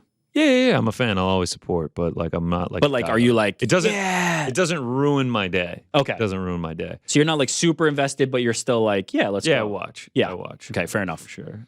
Need odds on GC to complete Breath of the Wild by December 31st. We'll say to complete it by then, plus 150. I haven't played a Zelda since Zelda 64, but I really love that one. Wow. Which one? Ocarina of Time?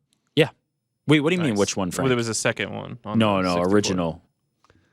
Here's another decent one. If you can't watch UFC, which promotion do you prefer? Bellator, PFL 1, or KSW? Y'all know where I'm going here. It's KSW. KSW is my second favorite promotion. I'm probably going to go 1, honestly. I think PFL's model is more viable because they're doing something completely different. But man, the combination of just weird types of fights and different disciplines and things that one does, as we were just talking about with Superlek and Rodtang, it works for me. It's it's the lowest lift. You can just tune in and see something fun. So yeah, for me, it's probably 1 championship actually. Let's see. 1, 2 more. How often does Ariel show up to do an extracurricular event? Going to a fight, going to dinner, going to lunch? That's more a question for you guys. I feel like you guys go out more. Yeah, he's pretty much always down for a nice dinner. Lunch, he's pretty far out there. He's got a hike to get in here. But when he's in here, he's down for stuff. Yeah. And then when there's an event, he's down for it. I think we play too much to him not being down for stuff. He's down. Yeah, but he deserves it because he does the guilt of no invite. No invite? When it's you knew he was never going to come. Exactly. So he's earned that. What do you guys make of Colby calling out Makhachev, and how do you think that fight goes? Interesting. Another departure from top-ranked welterweights, getting opportunities. I'd be interested to see it. How do I think it goes? I don't know. I need to see them standing next to each other. I need to see Islam and Colby next to each other. But I like it. And I think it's smart by Colby. Yeah. I mean, call out everybody. Like, who cares? That would be an incredible fight. Couple more here, and then we'll get to the darts. Sure. You know, that's my signal there to Joe. We talked about that. We talked about that pre-show. I needed to have a little. Did you say you were going to specifically call this out? And yeah. I was just like, yeah. I'll say a couple more questions. So was it the one or two more, or the couple more? That was the signal. cue? Signal's good. Okay, we're doing the signal officially. Has Mysterious Frank stopped? Frank? What the hell? Stop flank. What are you doing, man? You threw him off, Frank. No. In our I threw ears. myself off. It's Frank to flake, and that's messing me up. Has Mysterious Frank stopped flaking on plans, or is he still up to his old tricks? Funny you say that. We were supposed to go somewhere on Saturday. Frank did not end up there. Again, Frank. You know what's so funny about that? Plans with GC, whatever. Like, I'm gonna show up or I'm not. Beard repair or whatever the hell it's called. Yes. Up, guys. The time I gotta get out of here. He's a real stickler for that. But show up to hang out with GC. Yes, someone needs to make the meme of the kid in the pajamas and the kid in the suit, and it's Frank when it's plans with GC pajamas. Frank when it's time for $100 beard trimming suit. Yeah, I guess the money investment makes that make sense a little bit though. Someone asked, why do you keep making plans with Frank? That's a good question. Yikes. I mean, I go to 98% of them. What? Is that an accurate number? I would say it's closer to 80%. All right. That's still better take than what I that. thought. Good job, Frank. Yeah, I do my best. Frank must be really cool, too cool for you. Where do you see OSP going next? Very random. I have no idea. Possible future PFL 1 milli winner someday? Maybe a contestant in the tournament. Yeah, I think he'd be in the tournament. I don't know if I'm writing that as a winner yet. Everyone's saying Flank is the new name. Sorry about that, Frank. Mysterious Or I guess Flank. We need to talk offline. They're saying the Flankinator. Flanking, I'll take it. Flanking beans. Flank steak. I feel a bit like Kayla Harrison right now. Yeah. I hope my shoe doesn't start speaking when I get up. New York Rick, you been hooping lately? Yes, I've been hooping a lot. Looking for good places out on Long Island. Found a few. Found some real games. Found some real comps. So yes, and I love to hoop. We need to hoop. We talked about that, and then it kind of fizzled. We now it's getting into the cold weather. I mean, I'll tell you what. I would have liked to do that more than I would have liked to do darts. That's for sure. All right. Well, how about you just throw a basketball at the dartboard? You really want us to go over to that dartboard. I'm enjoying just wallowing over here in your anxiety.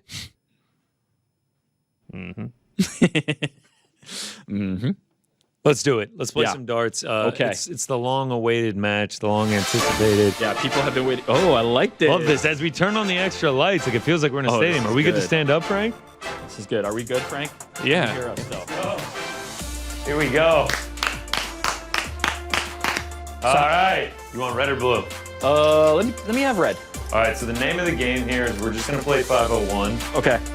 We're not that good, I have to say. Like Who's we? I talk a lot of trash, but I really am not that good at this. I feel like you are good. So we're not even going to do the double out, just 501. First to knock 501 off the board. We don't want to keep people here forever. I mean, can we talk about the scorecards? I mean, look at that up top. Did you make that?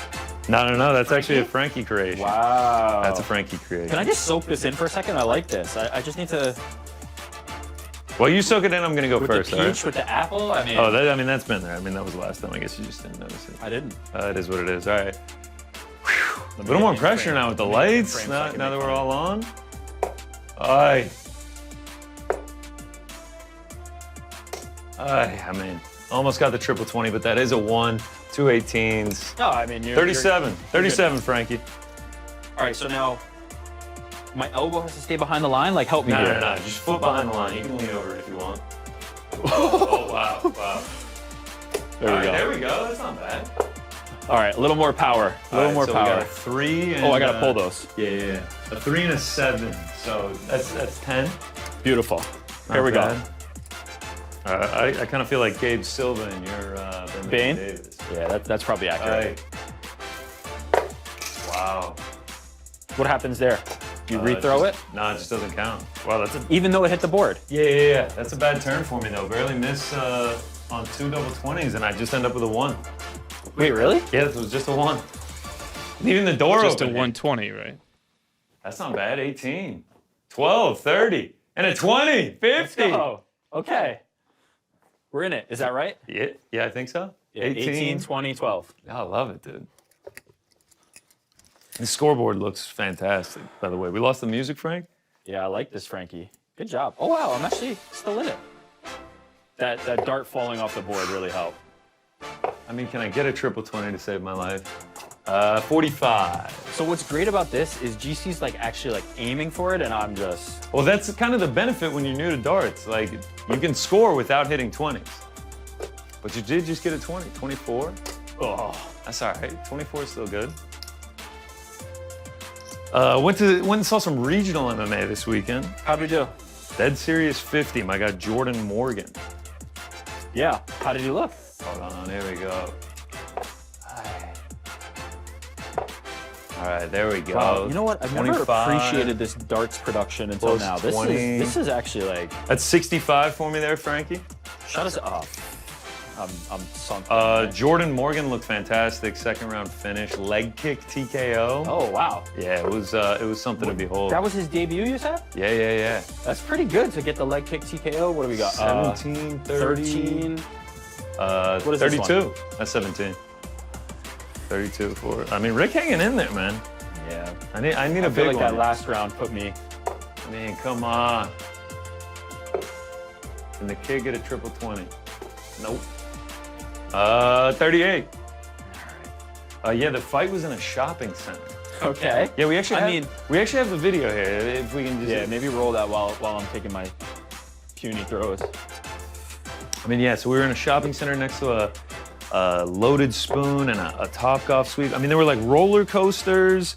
It was like a whole kids arcade. What is this one worth? I was like, is someone gonna get knocked out? 25, wow. So 39? 39 for Rick. And then you go straight from the roller coasters to the ring. And yeah, I also think we have a picture here of my man Jordan Morgan. Let's see it. Just, I mean, watch this head kick. I mean, it's just Oh. beauty. Look at that. So this guy recovered from this and then he kicked his legs out? Yep. It was Wow. impressive, man. It was a good showing. Showed some grappling to too. Jordan. Shout out to Jordan, man. I will be watching his rise. Let's see. Give me the trip. 60. I mean, it's pretty good, you know? I know, but I'm looking for the doubles and triples. I'm trying to put this thing away here. Yeah, maybe help me out. Show some mercy here. No, you're hanging in, actually. You're making me a little nervous. Yeah, keep hitting ones, 8, 20. Yeah. Is this the longest game of 501? It's up there. This is definitely not what you would see if you tune into the zone. All right, now you're starting to get your groove, though. I know, I just can't get the reds, though. 1858 there. All right, so I see the pattern developing here. Here we go. This is. I mean, I'm putting it where I want to put it. I'm just not getting it in the colors. Oh, that's a triple 20, I think. Is it? Wow, yes. It is. Who would have thought you would get 1 point? All right. So what is that? 60, 75, 95. Wow. Whoa, that was a nice round Yes, for me. Ricky, not making this easy for me. Okay. All right, I caught up again. Oh, did that end it? No, that's a 1. That's another 1. Let's see. Triple 1, 4, 24. Leave it. I mean, the door's wide open for you, Rick. Yeah, put up another 96 here. This is where I'm gonna choke it real bad, though. Yeah, see? Sorry, no. Over. Lugging it over there. We got 6, 3, 11. All right, so like now we're kind of getting in the range. In normal darts, you have to end on a double. Yes. That would take forever for us. What happens if you don't? Your score stays the same and you just keep going. Yeah, it's just like it's like you busted. Yeah. But okay, so let's say you get it on the first dart, the number you need. Then what? Is it over, or do you have to throw the other ones? No. Like if I say I needed 40 and I hit a double 20, the match is over. Okay. Or the leg is over. Got it. Wow. Wow. I mean, you're getting the 20s though. Oh, is that one? Missed the double. 40 for me, Frankie. Yeah, my beginner's luck is helping me stay in this, but then we're sunk after that. 12. Oh. Not bad. 29? No, it's this one. Is that 9? Yeah, it's 26. Yeah, it's oriented right? Yeah. Let's put this You think away. you can finish this one off? No. 'Cause I can't hit the triple. Aye. I hope the fans are enjoying 58. this. I mean, they called for it. They asked for this. They called for They it. asked for This is the official pathetic showdown. display. All right, now at 56, now I can finish this off. Okay, thank you. Not on a double, though, unfortunately. We're not that good. Actually, you know what? I kind of have gotten Just exploring the board. the 26, rhythm 29. a little bit down. All right, here we go. 50. 56. Got to All get right. at least 56. Let's end it here. Come on, GC. I'm rooting for you. 20. Oh, they killed it. No. Oh, that might be it. Is that it? That's it. Double 20. Let's go. 61. Fair play, team. Fair Congratulations, play, sir. team. man. Congratulations. Do I have a triple 20 in me? Triple 20 in me? Nope. I did hit the green ring. Yeah, I mean, you got the triple 20. And, Oh, and you got a and- bullseye. that's right, Not that's dead right. on. All right. That's that. What are we doing? Do we want to wrap up from here? Do we want to sit? What are we doing? Yeah, we can sit down. We can sit down to wrap up. I feel like Congratulations. Thank you. Ariel, whenever you're ready. Yeah. I mean, find you me. tried it last time. You did the whole promo. Yeah, you he didn't had even the watch bell. it. He didn't even He watch didn't it. even. GC the Dart Shark. Yeah. Let me get a good game in me. I mean, that's not my board. That's not my darts. You can admit that you were going easy and letting me. Yeah, so- I'm playing on the road. I mean, I made sure to get the 20 so people knew I was aligned properly, knew I knew what I was doing. But no triple 20s or anything like that. All right, after seeing me perform, can the people believe that I got a 180? That like throwing all day, I got lucky enough to hit the triple 20. I believe it. I three always times in a believed row. it, though. That's I would what I'm never saying. doubt. I mean, the amount of people that called me a liar, it actually is. No, that's crazy. Frank, not you. Wait, what? What do you say? I just wanted to see if you were still paying attention. Oh, yeah. Actually, I just wanted to see if you were still here and didn't dip I out know, for honestly, your the beard, beard thing. restoration. I mean, dude, I got scissors if you want me to just cut it for you. Okay. All right. It was a good show. Good show, man. I mean, we had How about Ben the Bane? about Babyface. Babyface, man. Yeah. Great chat with him. Hopefully we get another fight booked soon. Hopefully a little bit more. Sounds like Fitzgerald's got some explaining to do about that graphic. Brendan, where you at, man? Feel like we covered it all. Anything else? Man. Anything else, Frank? I think that about covers all of it. Fight news, all the fights, the bets. I think we hit everything. Look at that. It was a busy week. 3:30, Frank. We didn't even go that long, man. No complaints from me. Oh, you know what? There is one other thing. Oh, let's go. If you haven't already, would you please consider voting for the MMA Hour, Oh, this yeah. show, MMA Fighting, and Ariel Helwani in the World MMA Awards? The URL to do that, www.worldmmaawards.com/nominees-2023. But if you just go to worldmmaawards.com, you can find it there. Consider voting for some great people and programming. Shout out to Joe. Shout out to Alex. Shout out to Connor. Shout out to Frank, everybody who works on this show. And yeah, it was a lot of fun. We're up for Show of the Year, MMA Fighting. Best MMA programming for the MMA Hour. Outlet of the Year, MMA Media Source of the Year for MMA Fighting, and Ariel Helwani for umpteenth time Journalist of the Year. I know you GOAT are status, too. legendary. A book put out odds on it. We're both sitting on that Ariel Helwani plus 160. Man, when you're gonna give me free money, you're gonna give me you plus know? 160. The odds weren't in favor of us to win best MMA programming, unfortunately. You know what? Who doesn't like an underdog story? That's what I'm saying about who The little engine that could, you know, The little this engine this that little could. program. Always that, doubt Generally it. the underdog. you know. No. We were last in odds. Oh, It felt- really? It felt like a touch disrespectful. Yeah, I mean, yeah, it was just like, wow, no love for us. yeah, that's unfortunate. I think we do some good work here. So if you agree, head over there. Yeah, go vote for us, please. Yeah. Make it competitive. If we win, we get to go to Vegas. That'd be great. I don't know if that's actually true, but I'll go to Vegas. We'll go if to we win. Vegas. Yeah, we'll go to Vegas if we win. That'll be sick. Frank, how many times have you voted? At least 23. Okay, good. I've We voted a have couple times. So many VPN accounts. I'll vote some more too. So yes, please go do that. Support us What was the address again? because we can support you. Yeah, www.worldmmawards.com. Well, yeah, if you want the HTTPS : // you can do that. Slashes. We can actually hit. Well, you're right. / We can hit all this right. again on Wednesday because we will have some breaking news on Wednesday. We'll let the big man break that. Whoa. There it is.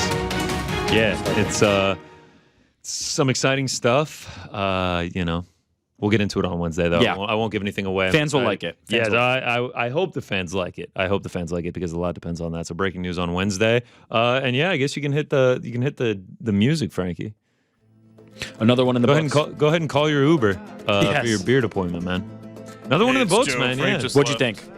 How did we do compared to last time? How do you feel about it? I thought we did good. I mean, it's kind of tough to come off of, this weekend as opposed to UFC 292. Sean O'Malley just won the belt. We had like incredible artwork. That's right. We were in our aerial get-ups. I thought it was a one-off. I poured everything into it. And then a quick turnaround, got called off the bench again. Maybe we just do it, every Friday. Roll it out. Listen, man. Little shoulder programming. You talk to my agent and we'll figure something All right. out. Frank, what do you think? You're his agent. I yes? will rubber stamp it. Okay. All right, rubber stamp it, man. What are the Ubers looking like? How much they cost? They're not cheap, Neither is the beard but trim. the beard is worth it. Neither is the beard trim. All So this I'm gonna work on do your an beard and your Uber hair for no one to XL see black. No, Say it I mean, again. he still has people in his life. Yeah. His wife has to deal with him. you. His wife told me that she hasn't seen him in months. Wow. Yeah. So he's not showing up for you. His wife doesn't even know where he is. Where is Frank going? We have really good snacks here at Vox. He's rating the snacks here. Okay, fair enough. What are else? we going to do another one of these? Oh, Hopefully a while. Let's hopefully this inspires Ariel Helwani to say, you know what, I'll leave Yeah. it in their hands every so often and not feel like he has to, and then hopefully roll it's it back out. But maybe I'll be there. I'll be there. I think we Can't let could them run do it. some interviews. I think the fans can have that next time. I'm down. I'm Yeah. down. It was good with Ben. Yeah. Is that it? That's it. Back on Wednesday. You. Should be a full show. Great lineup. Thanks for watching. Thanks to Ben the Dane Davis. See you Wednesday. We're out.